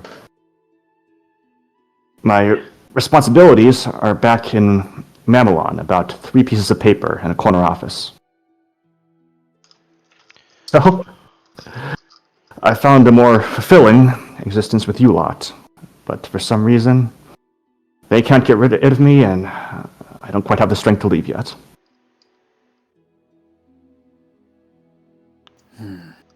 I see. Can't see why anyone would want to get rid of you. Yeah, my parents, they had for all the toil they endured, they had a good war.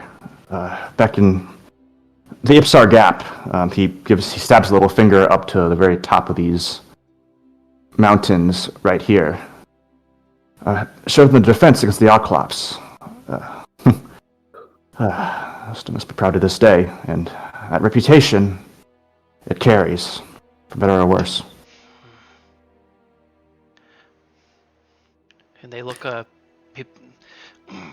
your family, your people, they look upon that fondly? Yes, back in Mamelon, the crossing's name has a reputation, for better or worse nowadays. From my travels, I have learned that, many do hold those veterans, those heroes in high regard. Yes, so that's why, despite everything, I was able to latch onto a bureaucratic role, but I enjoyed the chance to be on the field again with you all. It means a lot. Well, don't sell our escapades too high. We are, at the moment, just guarding some caravans. Right. Humble work, but important. By all accounts, I don't even know most of you at this point. I mean, we've been through some time travel shenanigans, but we don't really know each other yet. Well, if you want some exposit from myself, by all means, you might need a little bit of it soon. But I can keep my lips sealed for now if you don't want me to spread all the details. I'll ask if I'm curious.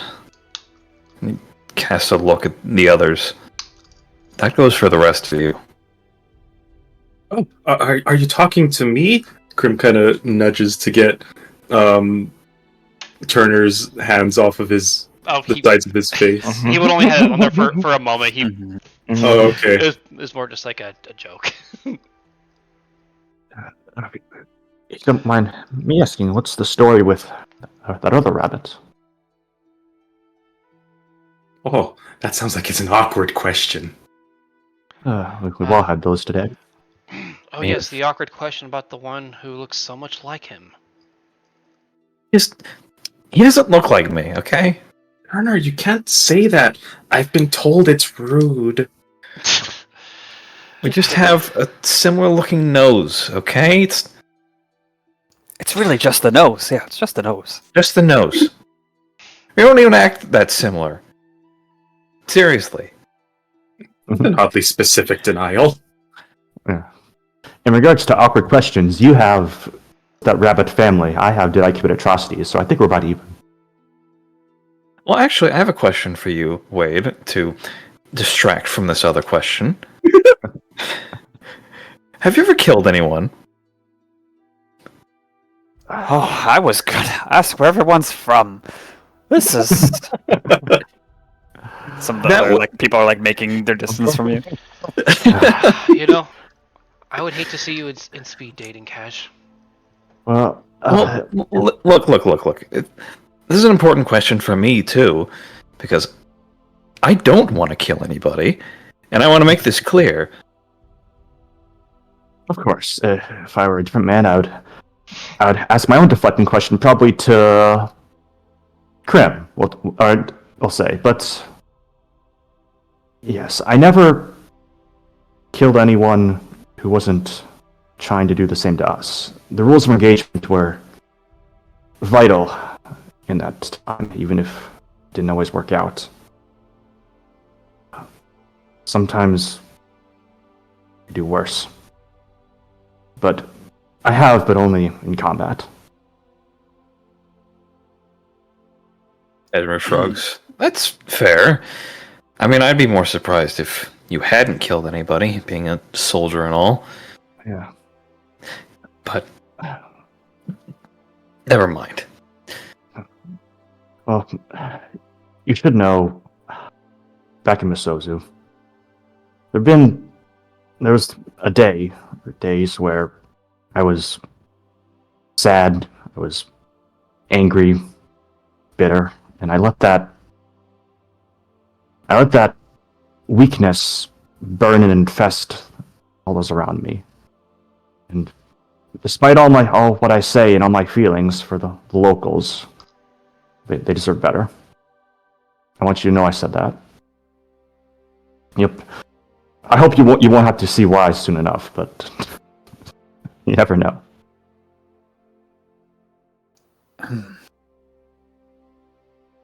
This is gonna be a smooth and easy ride. There's good in everyone. I'd lose my left arm before believing otherwise.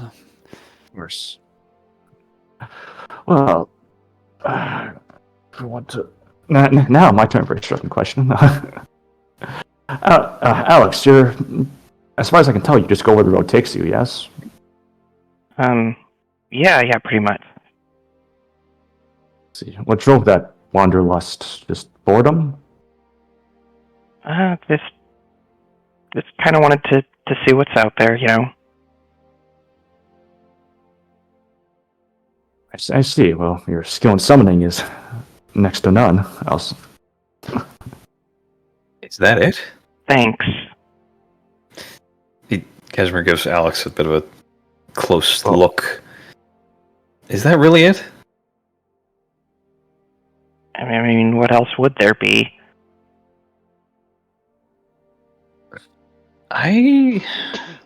No, never mind. Oh, you may have humble origins, but everyone who can do what you do, the cloud thing, the light, the summoning, there'll be great things in your future, I'm sure of it, if you want them. Mm-hmm. And Alex... Yeah, if I want them. Oh. I appreciate your humbleness. Also, Crim, were you actually awakened? It's been back and forth, I didn't know. I guess that's a... well, I wasn't always a talking dragon. I see, so... Oh, well... Oh, what's that, Will? What you got?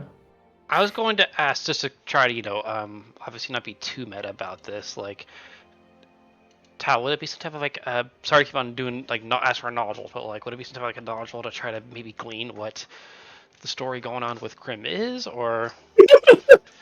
Or is that more of just, like, another thing, hey, we'll find out in character, why roll? But I don't know how close Nemo was also trying to keep it close to his character, or how close Crim is trying to keep it to his chest. So I don't know. Honestly, I'm genuinely curious if what Crim's deal is even possible to know. I'll tell you what, if you can formulate a question, we can do a roll for it. Okay. I guess we'll see. So, an awakened dragon, with the level of intelligence, if not, empty-headedness as well that this dragon has, like, would an awakened creature be able to, like, even, like, have the abilities that someone like Crim has? Ooh, that's a good question. Okay, yeah, you can roll. That's a good one. Arcana. Hell, I want to know the answer to that question. But Namo, your character is awakened, so you already know it's Totally. I got a 19 on the die again, so 27. What is? Ooh. I swear, my luck recently has just, like, completely flipped on its head because I have a history of absolutely It's shitty true. rolls. This is where it's all happening. I'm beginning to get a little sus, but okay. I'm using different dice, okay? I have different dice for each of my campaigns. All right. So what was the total result? 27. Okay, identifying a spell. For what it's worth, I would have burned Resolve to get if I got a bad roll here, so. Sorry, I'm just trying to do this by the rules. You don't have disadvantage. You don't have advantage. And hey, for what's worth, I also got a couple rolls under 10 today, so.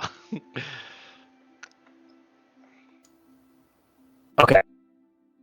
Yeah, you are aware of a spell, especially with your history, referred to as Awaken, which can make unintelligent plants or creatures intelligent.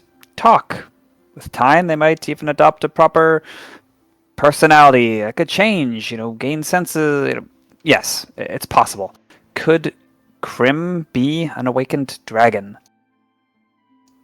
Yes. Dragons, they say, are inherently a little strange, perhaps even magical, compared to a lot of other creatures in Bos, or animals specifically. The thing where he changes size, some of the other more unique capabilities. I mean, hey, what's the difference between an awakened dragon and uplifted crow in terms of gaining new abilities, quasi-magical effects, supernatural abilities? It's possible. You also know there's all sorts of crazy ways for things to happen in this world besides Awaken. Okay. Then Turner will just kind of like glean at Nate and say Wait. or sorry, I'm sorry. Okay. There you go. Give me a second. Sorry, that's that's Nemo's previous character from last campaign. Look at Crim and then say I won't put it past you that awakening could have been your origin. But there's certainly much more to it than that. Look, if he wants to talk about it, he'll talk about it. No. Now you make me feel bad. I don't know how much I should say yet. It's one of those things. I think we all have one of those things to talk about, but I haven't practiced my cool voice. I'm all frazzled. If you want, you could write it on a sign hanging around your neck. Oh, well, that's part of my disguise, so people don't stare at me too much. Well, I guess I can say that, through some special magic, I happened to become this for lots of hard work and dedication and desperation and other things. I'm sure another D word, yes. But I didn't kill anyone, I promise. Good man. Well, for this ritual at least, there were a few moments on the road with self-defense and some the minor things. Yeah, it happens. I know how it goes. Well, you can relay the rest when you're ready. I appreciate your candor. Now, as of now, what brought you here, Turner? Sorry, I slipped my mind. It's been a while. Well, as you probably guessed from the robes, it's like from a university in the north. If you've heard of the oh shit, I forgot the name. Observatory, was it? Oh yeah, the Ogma Observatory. I've learned about, I think, all I can there, just at least in a classroom setting, and I wasn't ready to go and seclude myself in a lab doing experiments and research for the rest of my life. My time. You spend the first 20-something years of your life traveling the world, seeing different places, and I guess that part didn't leave me. So this is all field study for you? Not necessarily. I just want to see what I could... put everything that I learned I want to be able to make use of it somewhere on the field, somewhere out in the world. Yeah, I can respect that. Well, if you want some good academies for military stratagem, I could link some back home. So, sorry? Some academies for military stratagem, I could link some back home. I don't think I want to go back to a classroom just yet. Fair enough. Maybe when I have to settle down and teach, I don't know. You sound so excited. It was Ogma University, actually, I think. Where on the map is that? Actually, I should probably roll for that, actually. I mean, you can always ask in character, too. Oh, yeah. That is true. How far away is that, Turner? I think it's Well, we are about as, Were you about to say answer that character? Oh, were you, I think it's somewhere around here-ish. No. It's a bit more of a newer university. It's, we're almost as far south of it as we can possibly be. It's in the peaks of Ipsar Mountains. Really? You're far from home, Turner. Well, what is a home to? What is a home to another wanderer? Yeah, I've I'm curious. either spent majority of my life in caravans like this, going from settlement to settlement, and then spent the next few in a dormitory. So Fair enough. I'm curious how your blessing will have changed your path. I'm sure if you really wanted to, you could probably have the knowledge of some more long-in-the-tooth scholars if you used it. yeah, and I also might drive myself mad with the power, or have my soul ripped from my body. Would you say that in That Huston's didn't presence? happen yet. Oh, Would Wade have said that in Huston's presence about the blessing? Yeah, his eyes probably shoot a little wide in realization, but yeah, he let it Okay. slip. Oh, are you blessed then? Yeah, I had with these beaks, when you sneeze, it is quite ferocious. So Good man. Whatever you say. Okay. And you roll along in the chatter channel of our lovely Discord. Post a little imageroony of roughly what the terrain's looking like. Roughly, Ooh. because a bunch of pine trees. They got this healthy dark green with early spring.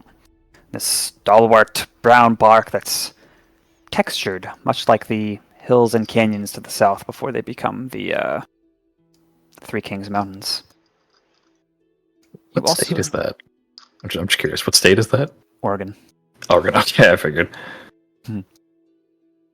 There's also some grayed pine cones sticking out of the earth here and there from the most recent autumn, or relics from an age long past, before the Outclassed wood, before the scatter, before that even.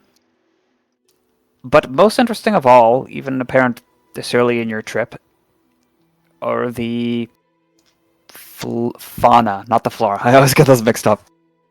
You see little reptiles running along a nearby stream, water surface in a group. A big grouper kind of lurches out, catches one, pulls it down as the others keep running. Little like scree scree sounds. You see a pterosaur, like a dinosaur, more or less, flying on those wing membranes high above, searching for some prey. Here and there you might see a raptor on a hillside or climbing up a tree, chasing some squirrels. Dinosaurs are here. that's nuts. And it's perfectly ordinary. Mm-hmm. Wow. Yeah, it never ceases to amaze me how hostile the terrain can be here. Every now and then there's a bellow. There's one around 3 in the afternoon that's so deep in pitch from the northeast it reverberates the ground for a second, as if a mountain had gained life for just that moment. Eventually the day wraps to a close. There's more small talk, I'm sure, but nothing too noteworthy exchanged. That's where I Night told falls. my secret backstory twist, but you guys didn't get to hear it.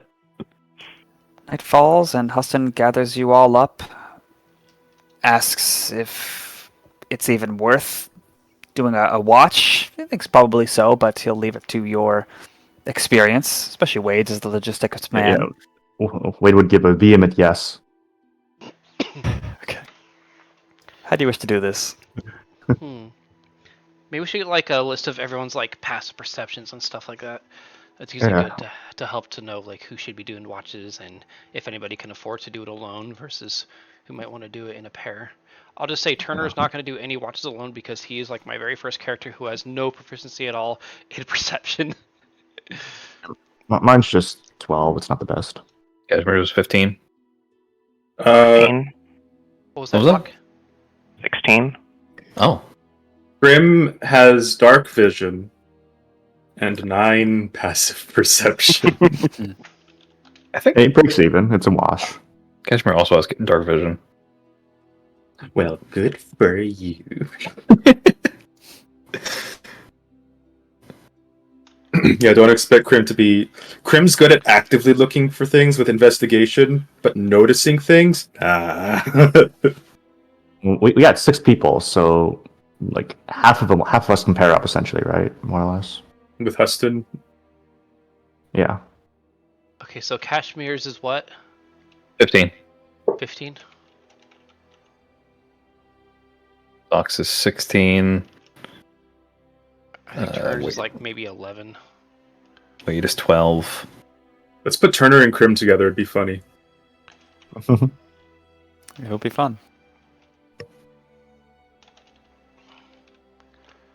And Wade was 12? Yeah. Okay. So yeah, Crim and Turner definitely don't want to be, doing a watch either alone or together, so they'd probably want to pair up with the other two. Alex can probably afford to do it on his own because he's got the highest. Either Alex or Cash. That sounds good. I'm up to have Wade go with Turner. Works with me. So that would put Okay. Cashmere with Crim, and Alex with Huston. Essentially. Okay. Sounds good to me. Which of your characters is likely an early riser and an early sleeper? Actually, Wade would be probably Old Habits. Okay, so Turner and Wade can probably do the last watch.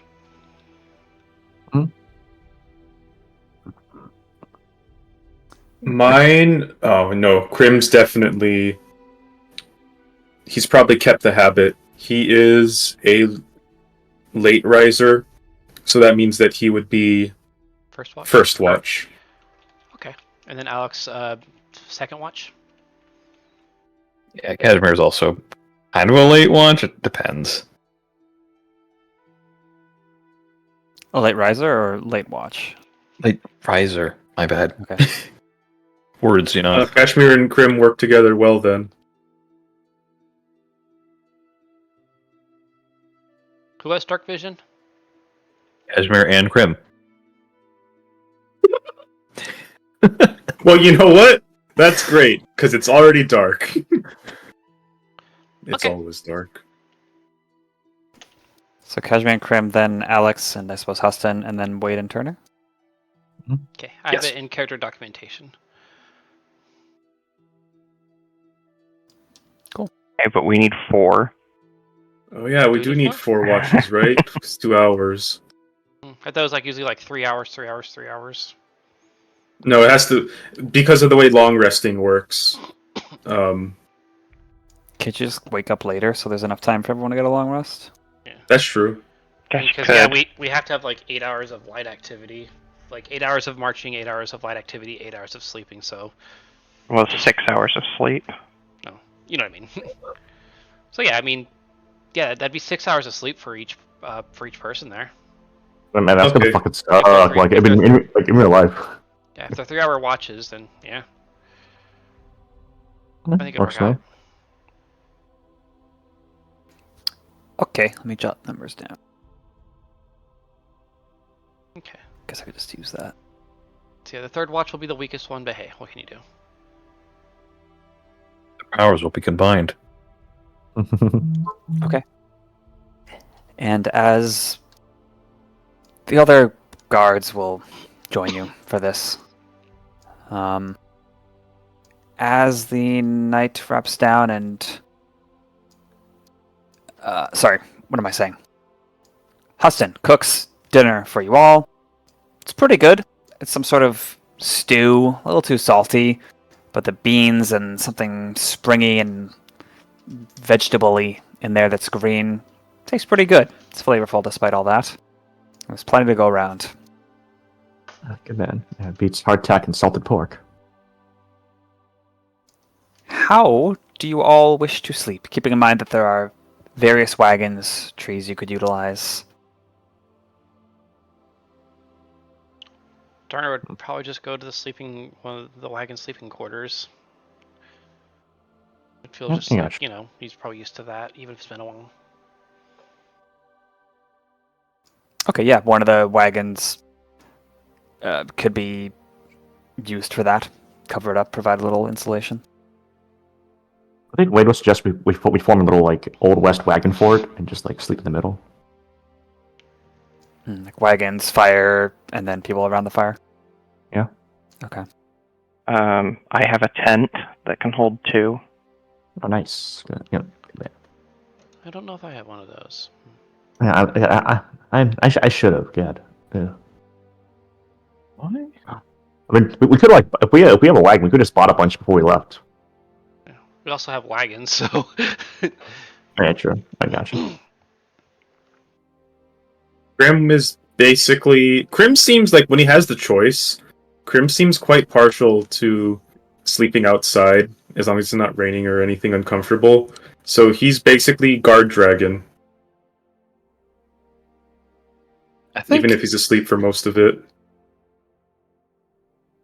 Cashmere does not have a hammock per se, but I'll say he will use his rope and his bedroll to make a hammock.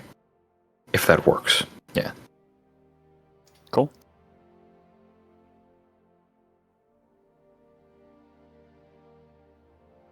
Good. What about... So Wade's gonna sleep like a... Probably just bedroll like in between all the wagons, unless it's supposed to rain. They maybe just crawl under one of the wagons. And Alex gonna use his tent, I assume? And somebody else can stay in there as well. There's room for 2.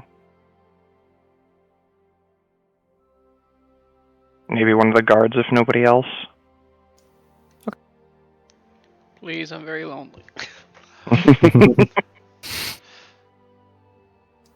Crocodile named Nile. He'll join you in there. Really. I'm creative. Wait till we see my naming scheme. Yeah. That gave me a good laugh. It's going to be a pun, isn't it? You've got me for competition, Bugle. Okay, got that all noted down. First night of the adventure is filled with mundaneness, for nothing much of import occurs. But those of you who take your watch and actually do the watch, you'll see eyes peeking out at your encampment and the source of light, peeking out from the pooled shadows beneath the tree trunks. Nothing too large or set wide apart that would be unusual. You do see glimmers of some like bioluminescent hide on some of these creatures when they peek out. Only some of them, though. Like a sort of sparkling teal color that catches the light and it seems to linger in their hide. And those same strange sounds in the forest far and near. For those of you who are familiar with the area, such as Wade, nothing unusual. The locals here are resourceful, resilient, vicious.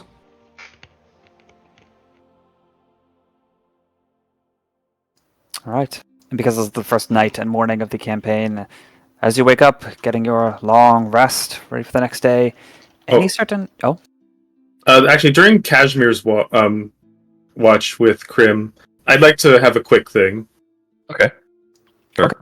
So it's like... So while everyone's asleep, Crim will sort of around the middle of the watch, maybe like within the first hour, Crim's fidgeting, he's counting his gems over and over again as like a calming, as a self-soothing gesture, before eventually he glances at Crim again several times and says, "Okay, I'll talk. You're putting too much pressure on me." Cashmere is just kind of he's sitting there like blinking slowly at the dark, and then he keeps looking at Crim out of the corner of his eye, and then once Crim says something, he slowly looks at him. What? The main reason I wasn't speaking about it too much is because it's really something I shouldn't be saying, but I trust you with it, and if I'm going to be traveling with you guys a lot, I could talk. So I'm gonna trust you with some little secrets. Maybe not all of it. Maybe not where I lived. But some of it. And we can tell the others when, Huston and the other guards aren't around and awake. Just in case. Sure. Crim, you don't have to tell me this if you don't want to. No, none of that reverse psychology. I know this game. So I'm gonna tell you. What? Never mind. So, what? Here's the deal. I used to be a bird. Specifically I shouldn't give the specific species, that might give away where I lived. But I used to be a bird. And I was very, very, very sick. I was going to die very young. I was very bookish, and I liked researching things, learning things about the world that I never get to explore. I kind of got to the point where I could barely leave my room without passing out from the exhaustion. So I just read scrolls, tried some magic here and there, exploded a few things, it happens. But eventually with my research and some strange dreams and a few lucky guesses, I figured out a ritual that would discard my old self for a new one. At least, bodily speaking. Obviously, the mechanics behind it, all the process, the materials, the sacrifices required are staggering for a pretty good reward. I'm gonna live a lot longer than 20 now, so that's good to know, stuff like that. Basically made Crim? me about more than an order of magnitude older. Crim, slow down, please. Oh, okay, I'm sorry. So, Cashmere stands up and walks over to sit closer to Crim, sitting in front of him, cross-legged. So, a bird? You mean like Turner? Yes, kind of. Not the same species, or maybe the same species. You were a crow. No. I mean, maybe. I could have been. I was a bird, and I actually understand the what's it called? Keysong? No, that's the road one. High chirp. High chirp. I'm actually fluent in high chirp. I can't speak it anymore because I don't have the throat for that anymore. But I can understand it and read it and all that. Yeah, but I can't. I don't have the vocals or high chirp anymore. It's basically a speech impediment in a way. I stick to common. And you were going to die? Is that what I'm understanding? Yes, it was very bad disease. They didn't really know how to cure it. It seemed to just come along one day and rot me away from the inside in a way. First you lose your mobility, then, you start... It was either going to be my heart or my lungs, really. One of those was going to go. Wow. What about the ritual? Oh, well... I don't think I should go over the specifics of that, but it's a little fuzzy to me anyway, but part of the ritual seemed to have a side effect of getting rid of basically everything I owned in exchange for a new life. So, kind of like sacrificing one life for this one. So, all my notes were gone. All my books were gone, all my scrolls were gone, all my trinkets were gone, my bed was gone. That was upsetting. I like that bed. All ash. My room was empty. But I was alive. I got to see my parents smile for more nights than I thought I had left. I think it was worth it. No, I know it was worth it. I survived.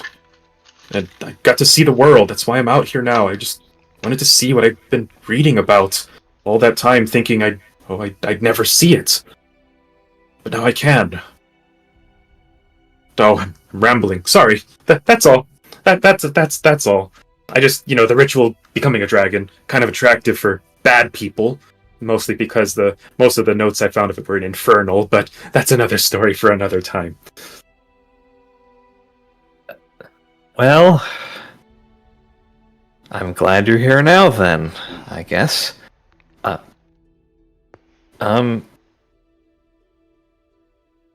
be honest, I don't know what to say. Good. That means you won't say it to other people, except for Alex, Turner, and Wade. They can know later. I was spending the last hour thinking of how to say it, and it's easier with one person than a crowd.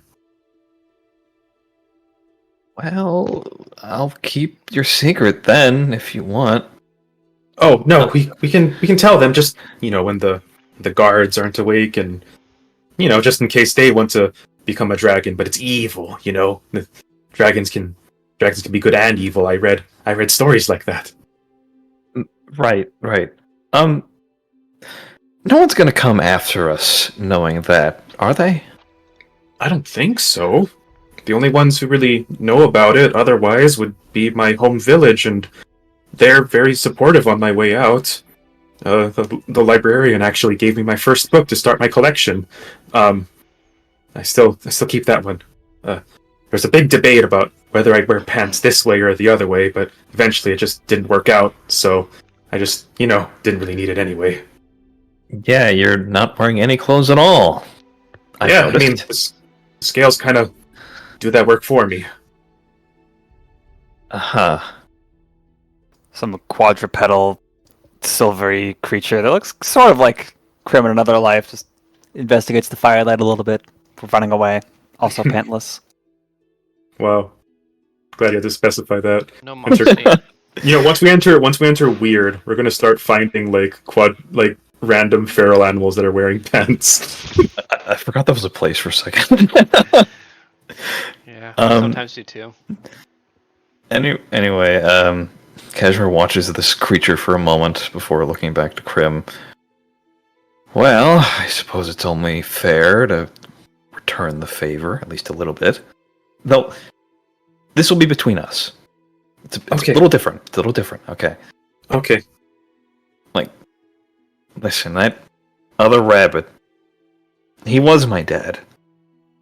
Though I never really met him before. Oh.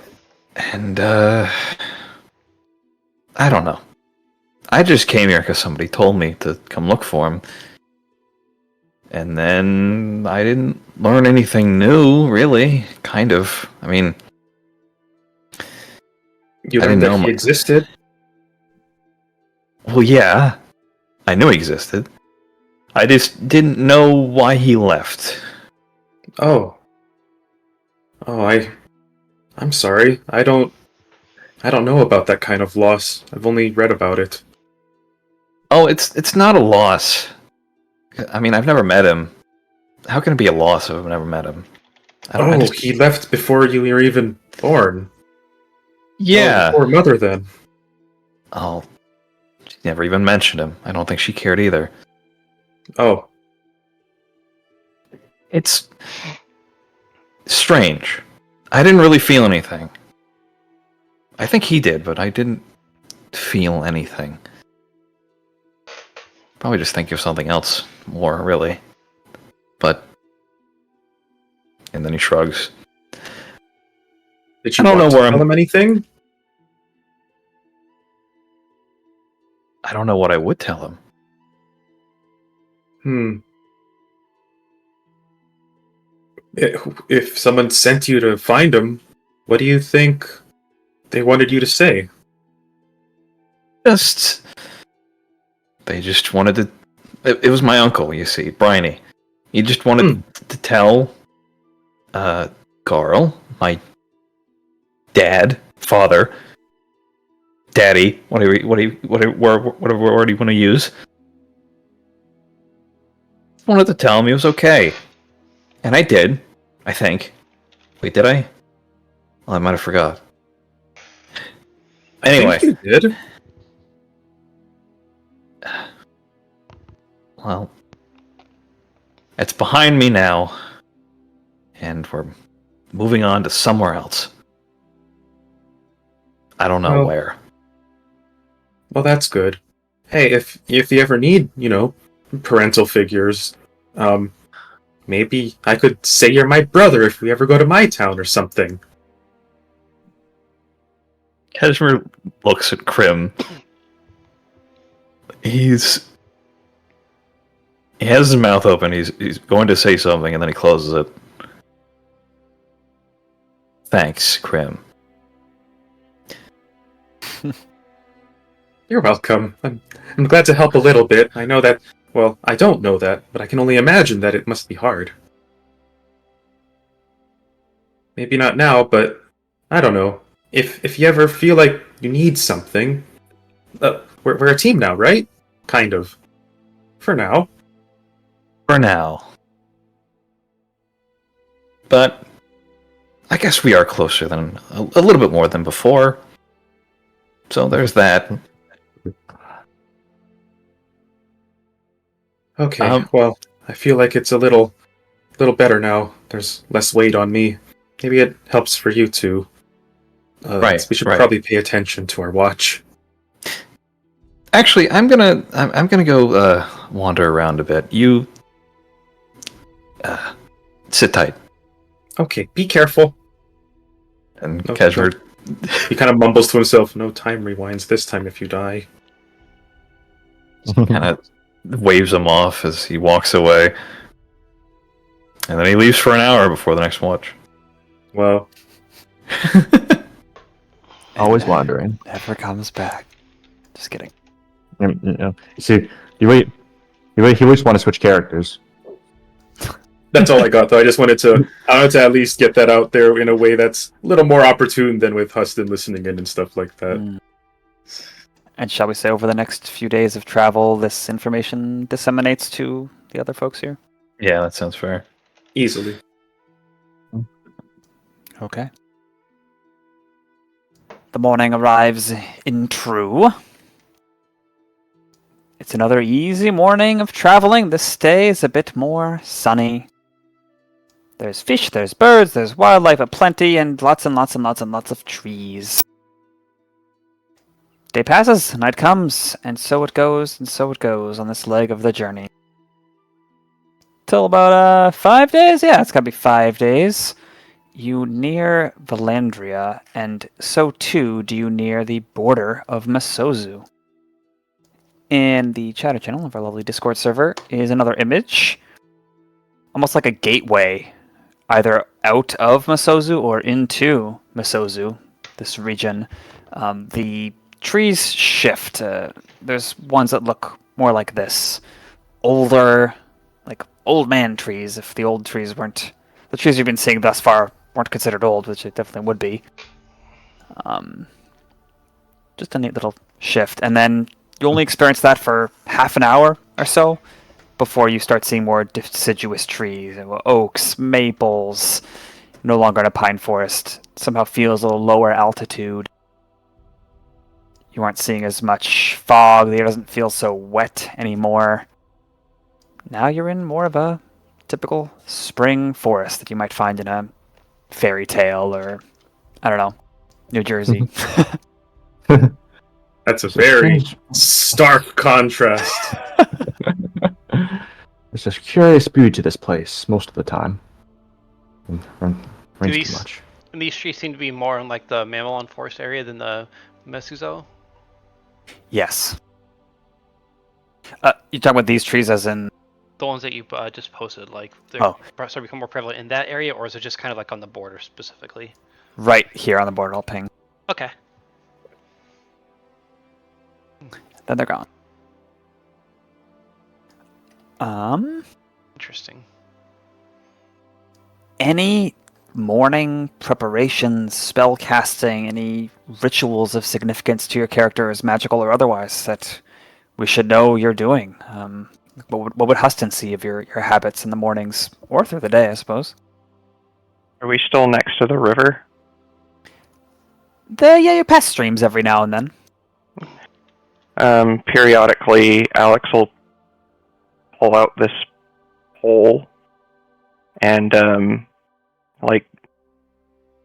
give it a couple taps and it turns into a fishing pole. I'll try to catch a little something with it. Oh, can you roll a fishing check? Your fisherman's proficiency or no? There's Fishing no check? tool for it. I think it would be survival. Okay, yeah. I'm gonna try to remember to occasionally, or when Tal's giving this reference images, to try to put it onto the stream, so that way, For these two in particular, please don't. That's why I didn't put them. Oh, well, okay. Sorry. I guess we'll figure that out in the going forward. Sorry. Okay. Dirty 20. That's licensing and stuff. Understood.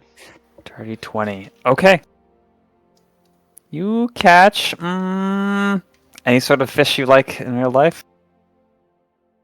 I like salmon, but I don't think they'd be here. They're definitely a river one. Agreed. Okay. You catch a minnow. It's kind of orange and white and wriggling lively. Nice. Kind of add it to our breakfast. Good shit. Yeah, good man. Much appreciated. Minnow and oatmeal. Mm. That, suppose, or, well, I guess if we have enough salt, I can maybe kind of preserve some of them that I can pass out as snacks during the day. Okay. Good on the trail. No. We don't have any spells, but I suppose like he would just go around like waking up and just check everyone's like say is your equipment in order? Anyone who has shoes, you can change them out right kind of blisters on the trail, just like checking everyone's condition. And flavorfully, he'd be doing like his inspiring leader. I imagine you don't. I shouldn't have to like reroll every time I do it for temp HP, but hey. Mm-hmm. Yeah, do we still have that 7 temp HP? I think so. I didn't see a limit on the. Are you sure? I took the feed out. When you take a rest, you basically lose it. But I think it's fair to say that we hadn't used it yet, so why don't we just stick with this one until... Yeah, simple intuition on that. And simple, implying that anybody here is wearing shoes. Well, you have like the furry shoes, don't we? I guess that's up to you, each character. Yeah. I think I made it a point to not give Cashmere shoes. For sure, for ordinary terrain like this, for an animal that's suited for it, a lot of people don't wear shoes, but perhaps city slickers might prefer it. As you get older, you might want more cushion. Personal preference. It's not weird either way. And again, like, Doc, this neither here nor there, but like he just says at the end of a longer short rest you can do it, and then it doesn't say anything about it when it expires. On the There's a description of the standing rule that temporary HP expires when you finish a long rest. I see. All right, gotcha. Anyone else? I imagine in Weird they probably wear mittens on their feet. Crim seems to just as meticulously put his gems away as he does taking them out, but Otherwise, seems like normal stuff. He doesn't have any things to prepare, any spells to do. He kind of just has a morning ritual of some kind. Imagine Turner will probably just has a little journal where he just kind of writes what their expectations are for the day, and then if there's any one spell that he will want to meditate on. But otherwise, yeah. Oh, I will use Druidcraft each day to give us an idea of what the weather's going to be like, so we kind of know ahead of time. That's good. It's Yeah, going to be more reliable than the Weather Channel. Again, you really are giving me Rascals flashbacks. Mouse Guard. Rowid. Weather's important when you're a little mouse. Okay. Cashmere's just doing like stretches and stuff. Pretty normal stuff. Nothing crazy. Okay. You make it late morning to Valandria. Actually, before you make it there, there's a important fork in the path where you see a sign to the right, Valandria, sign to the left, sort of cheekily is written most everything else.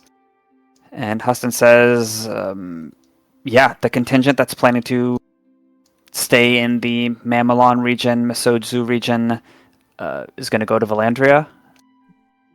And the rest will take the other path here. And I'm sure there's a bit more conversation about logistics, travel time, supplies. It takes an hour for things to get split appropriately. But it is the intent of Huston for those other guards and a couple of the wagons of this caravan to go this way. Kind of southwest around Twin Lake to go more towards the Pocked Barrens and elsewhere. It seems like they've already been briefed on instructions. So they're the Sounds boring good. group, got it. just mind yourself.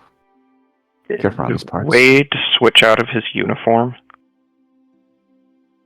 I guess if he mentioned it, he would say, I will if you all request me to, but I feel like I don't want to hide from who I am in this place.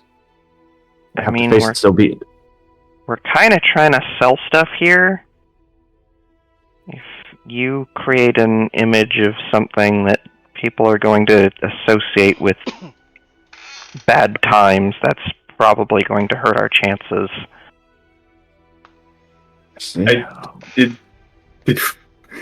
Did Alex just fucking cancel culture Wade?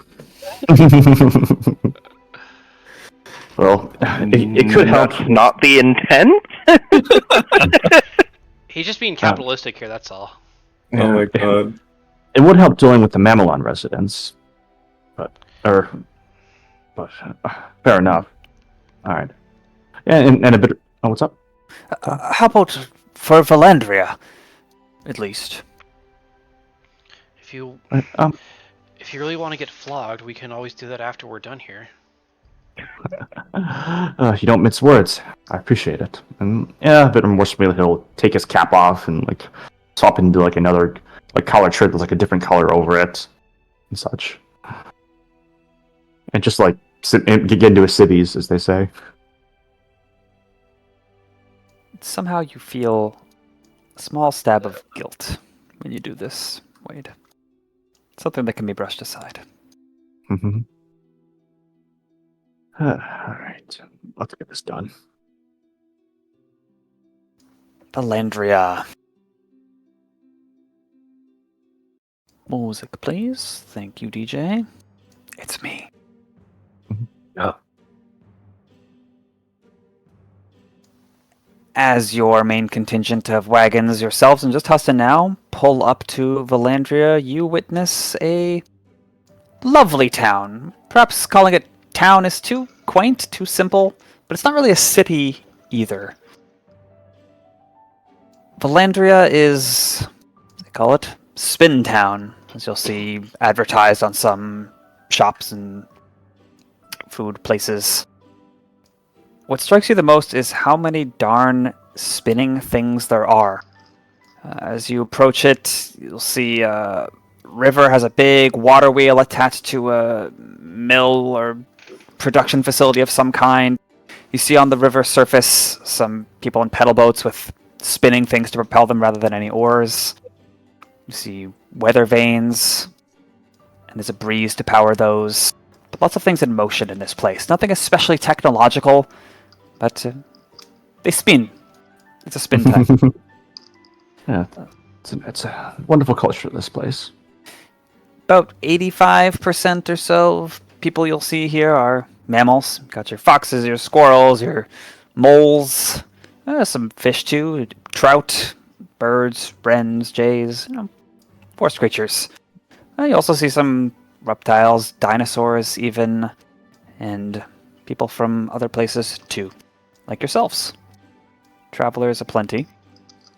Most of the languages you hear from people walking by gonna be a mix of either key song, which is that breathy, hissy, cat-like language, common. And does anyone speak Sylvan?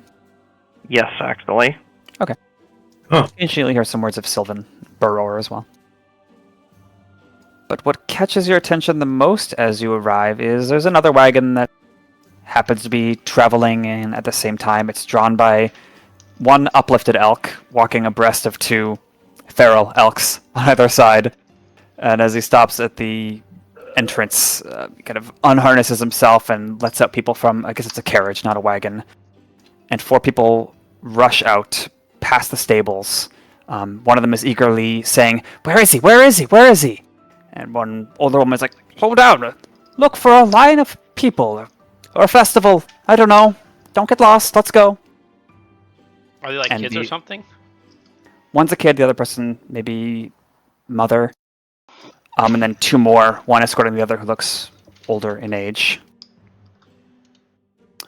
And runs into the town, where people are acting like there's a festival. It's busy enough. It's easy to get lost in the crowd here. Our only responsibility is to find that flame, yes? Yes, you're asking me. Yes, I have heard of a shop in Miller Square. It's where I'm sure we can find it. If not, other people will know.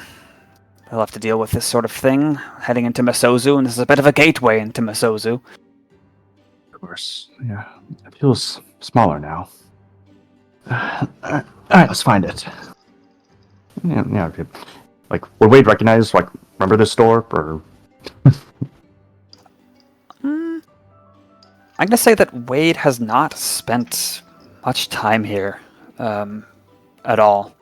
You kind of know where you're from and you know where you went after that. But Philandra, you know of it and familiar with statistics from another standpoint, but not really what it's like to be here. That sounds good. I suppose we could ask around. Yeah, we have to give the classic... excuse me, sir, in this best Oblivion Guard voice. We're looking for so-and-so store. Hey, if you wouldn't mind getting us a couple rooms, 3, whatever you think, at an inn? I gotta negotiate some lodgings and feed for the lizards. We can meet up for checking out Miller Square, or I could go alone. What do you think? Yeah, of course, sir. We could do that. And his hand like moves to give it a little sloop, but then he like flinches halfway, and he like sighs and puts it back down. Well, but yeah, if you want to go alone, we could. Is that okay with everybody? I'll see what I can find about the flame. There's probably some sort of institutions here that might have what we're looking for or know where to find it. Yeah, I'll go look around. See what I can find. What flame again? A halting flame. That's right. No rush on the business. I mean, have some pleasure before we take care of the business. There's nothing in the contract that says you can't have fun seeing new places. You'll forgive me if I'm a little weary of festivals right now. Yeah, I'm all festivaled out, you know? We just had one. Many times, in fact. Yeah, what he said. I think that's what they meant. I hadn't heard of any festivals. It's only the 8th of the first spring moon. Oh. It's not a holiday. I suppose it's more just the general impression of this place. It's a light place. Jovial. They said some. I think like when those like deer were showing up, someone said something about a festival or something or another. So, kind of came into our. Yeah, that word was mentioned. Yeah. Yeah. So I wonder if we check the local newspaper if they'll have any stories that have spins on them. Hey. Hey. Alright, I'll check some of the more popular inns to see if you've checked us in, or we can meet up later. Worst case scenario, we can meet right here at sundown. Hopefully it doesn't come to that. Sounds good, sir. Yeah, I guess we'll give a send off, and I guess we can go through all the usual motions of booking our stay and such. Do you want to go through that specifically, Tal, or? Yeah, if you can make it to an inn. But first, Huston will say, if you really have to, sir is fine. But that's more for my boss. How about Huston? Or Beaver, if you have to? Fair enough. Old habits. Sir. Huston. Thanks, Wade. Alright, then. I guess we'll just fan out, start asking folks that fine, Tal. Like, hello, sir. Good day. How may I find a good inn? Okay. Hello, might you direct me to an inn? Yep. We go up to someone and their camera zooms in on our faces directly right on. Have you heard of the High Elves? Helm's blessing upon you, citizen. Have to play the little conversation wheel mini game. And we go to the inn and it's gonna have like 3 rooms. Like They all have very expressive faces. You don't need to roll insight ever. Okay. Yeah, no need to roll for this. You're asking about an inn to stay as travelers? Sure. The first person you ask, who is a young donkey, she says, You donkey. people like you probably would find the Windswept Leaf to be a fine place to stay. It's a 3-story inn. Can't miss it. Inside check. What do you mean people like me? Well, She's a look of disgust. No, she just means, oh, sorry, I'm meant kidding. travelers. You look like you're on business or something. yeah, it's probably like a really expensive tourist trap. But hey, we got money. It was implied that fingers were crossed. Okay. Good show. And, oh gosh, I wonder if we should call it here or do a little bit more. I'm not sure how long this will take. Well, I'll hold off on having, Turner check any libraries or anything like that. Can always leave it on a cliffhanger. Let me see. Okay, one more thing. And one more thing. One more thing. You get to the Windswept Leaf. The 5 of you? Yeah, 5 of you. There's a sign on it that depicts autumn maple leaves doing that loop-de-loop, clearly blowing in some wind. You hear creaking from above. Looking up, there's more weather vanes here, twisting slowly in the wind, each with a different bird. Only one of them is creaking. And as you enter inside, it smells like beer. Not bad, cheap beer, necessarily, and some fragrances of meat. It's around lunchtime, after all. You see the inside is sort of hollow, I guess. Like, there's stairs that go to a second level, and then more stairs to the third level, all around, like, a hollow column. I don't know how to describe that architecturally, but, like, you can see the doors to all the rooms from the ground floor. There's, like, balconies on the inside. Do you know what I mean? Like a winding staircase almost. Yes. Or it's like, oh yeah, I know what you're talking about. We're like, if you were to jump off like the railing at the top, you'd fall right to the floor, essentially. Yes. This guy gets it. And there is a squirrel receptionist standing at a counter next to a kitchen with doors opening and closing. Looks like there's a kitchen and like a dining area in there too. The squirrel to you all. Hello. What can I do for you? I'm just looking for a few rooms. Do you want to share beds or no? I'm used to it, so Crim shrugs. He seems like he's trying not to talk too much. He looks. He looks questioningly to Quim. For 5 beds. 5 beds, yes. Crim shakes his head. We need one for Huston. Well, yeah, hence 5. I know, I'm saying Oh, that yeah. to Crim. Oh yeah, then Crim nods. Okay. All right. Any other good news around town? Events? Any trouble been stirring up? She starts talking in another language. Does anyone speak Kisong? Yes, Cashmere does. Okay. You recognize it as Kisong, and then she cuts herself off and starts again in Common. Is the 5th bed for your dragon Right. friend, then? No, another Another friend. Yeah. This man here, he's quite tame. You need not worry. Yeah, he's friendly. Don't you see the sign? and housebroken. She looks down. What does the sign say? It says, what does it usually say? It says like, hello, I'm on an errand, I'm friendly. Yeah, that's right. It said, I'm on an errand, I'm friendly. Okay. She laughs and her big squirrel tail swishes. Understood. Thank you. I'm sorry, you said that news around town? Yeah, curious. What's been happening around the front? Are there any side quests available here? She steps away from the counter, collecting some keys, and starts leading you guys up some stairs before she can reply. She walks very slowly. It's like, Crim, you happen to be in the front, and you are walking right next to her, the rest of you behind her. And she says, "Oh, I'm sorry, by the way, I'm a slow walker these days.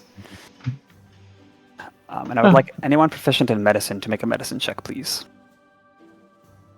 Yeah, actually. I have a +3, but I'm not proficient, looks like. Not a great roll. You know one- what? We're about to end the session. I'm gonna go ahead and use my resolve. Oh yeah, nobody's used one so far. Wow. Haven't had Yeah, much with Goblin roll roleplay. this time around. Yeah. That is worse. Okay, 11. 11, okay. Yeah, I think she probably has some chronic condition. Don't know what. Alright, guys, we're going to turn into a But dragon. that doesn't sound right because she said these days. She did, yeah. Yeah, if you don't mind me asking, was it an injury? Or... Oh. No. Well, I can answer both of your questions at once, I suppose. I have bend bone, if you've ever heard of it. It's a thing that messes with your bones and causes aches and such. Eventually gets harder to walk. But what's interesting in town is there's someone who is able to stop it from progressing.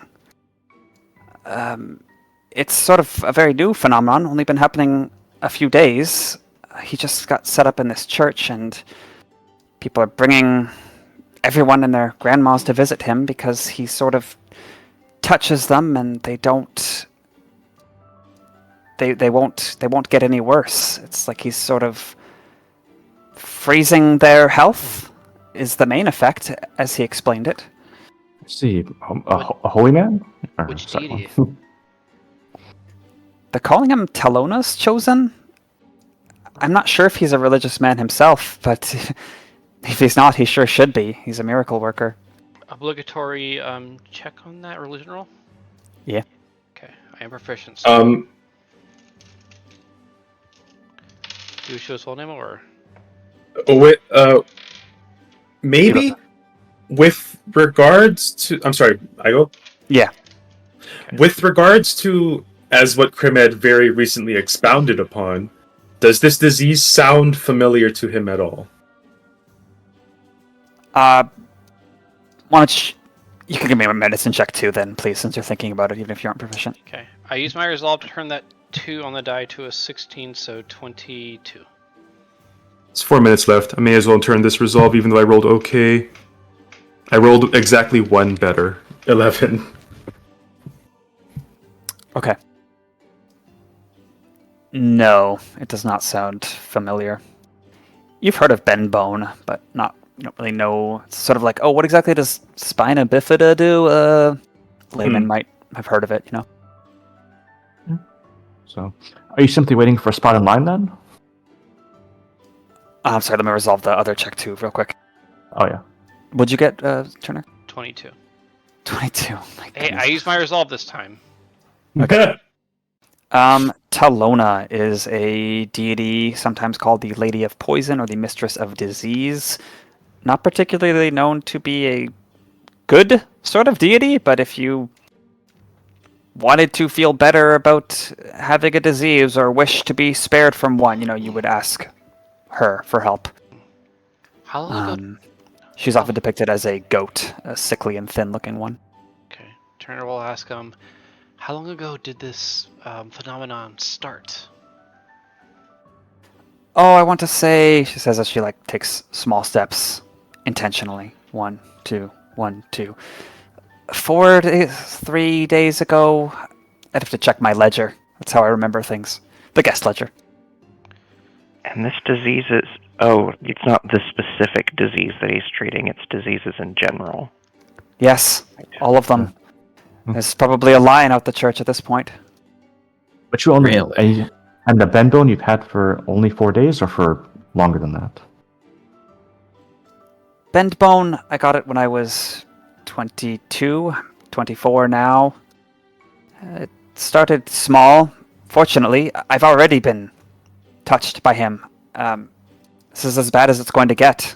I won't have to die after 3-4 years, as happens to many people, once it starts to affect their ability to move, their chest, breathe.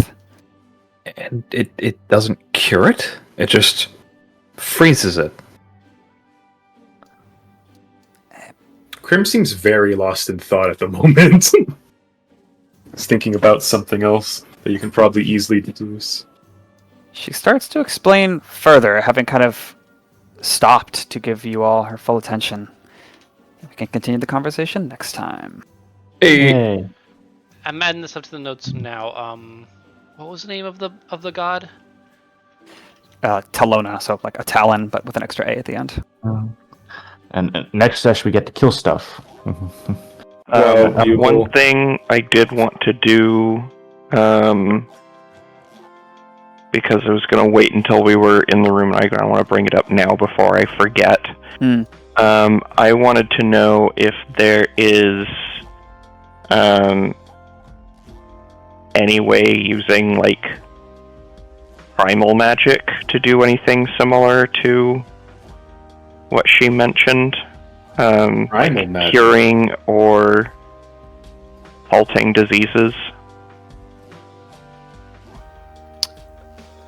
Okay. Let's resolve that now then real quick. If you gotta go, you gotta go. Skills. I don't think it would be a nature check for this. What am I trying to No, I think it would be Arcana. Okay, yeah, Arcana then, please. So I'm going to pull out a book and flip through the pages, trying to see if I can see anything in there.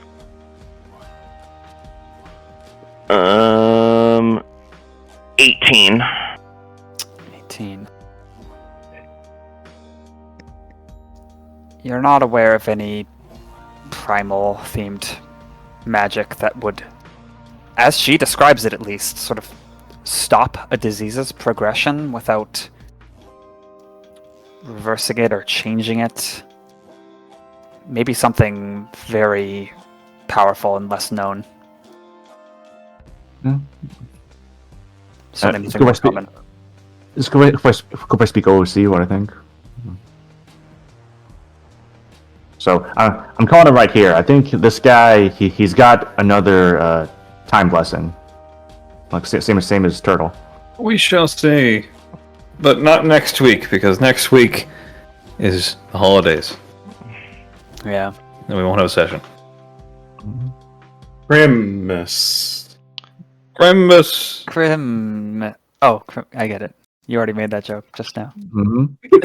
I went to make the same joke. I'm like, wait, he just did that. Input lag. Probably have to head out soon. Are we good to end the stream? Yep. Thank you guys all for watching, and Goodbye. we'll catch you all not next week, but the week after, I believe on Wednesday, per normal. I think We'll Tuesday make- might work better because Wednesday is New Year's. Close to New New Year's. Year's, which should be fine. if we do it on Tuesday, though, then More nobody has people to will be worry about awake. anything being the next day. We'll decide. We'll figure We it can out. hash it. We'll Find discuss. out on the Discord server what our decision is. Oh yeah, we have a Discord, guys! Yay!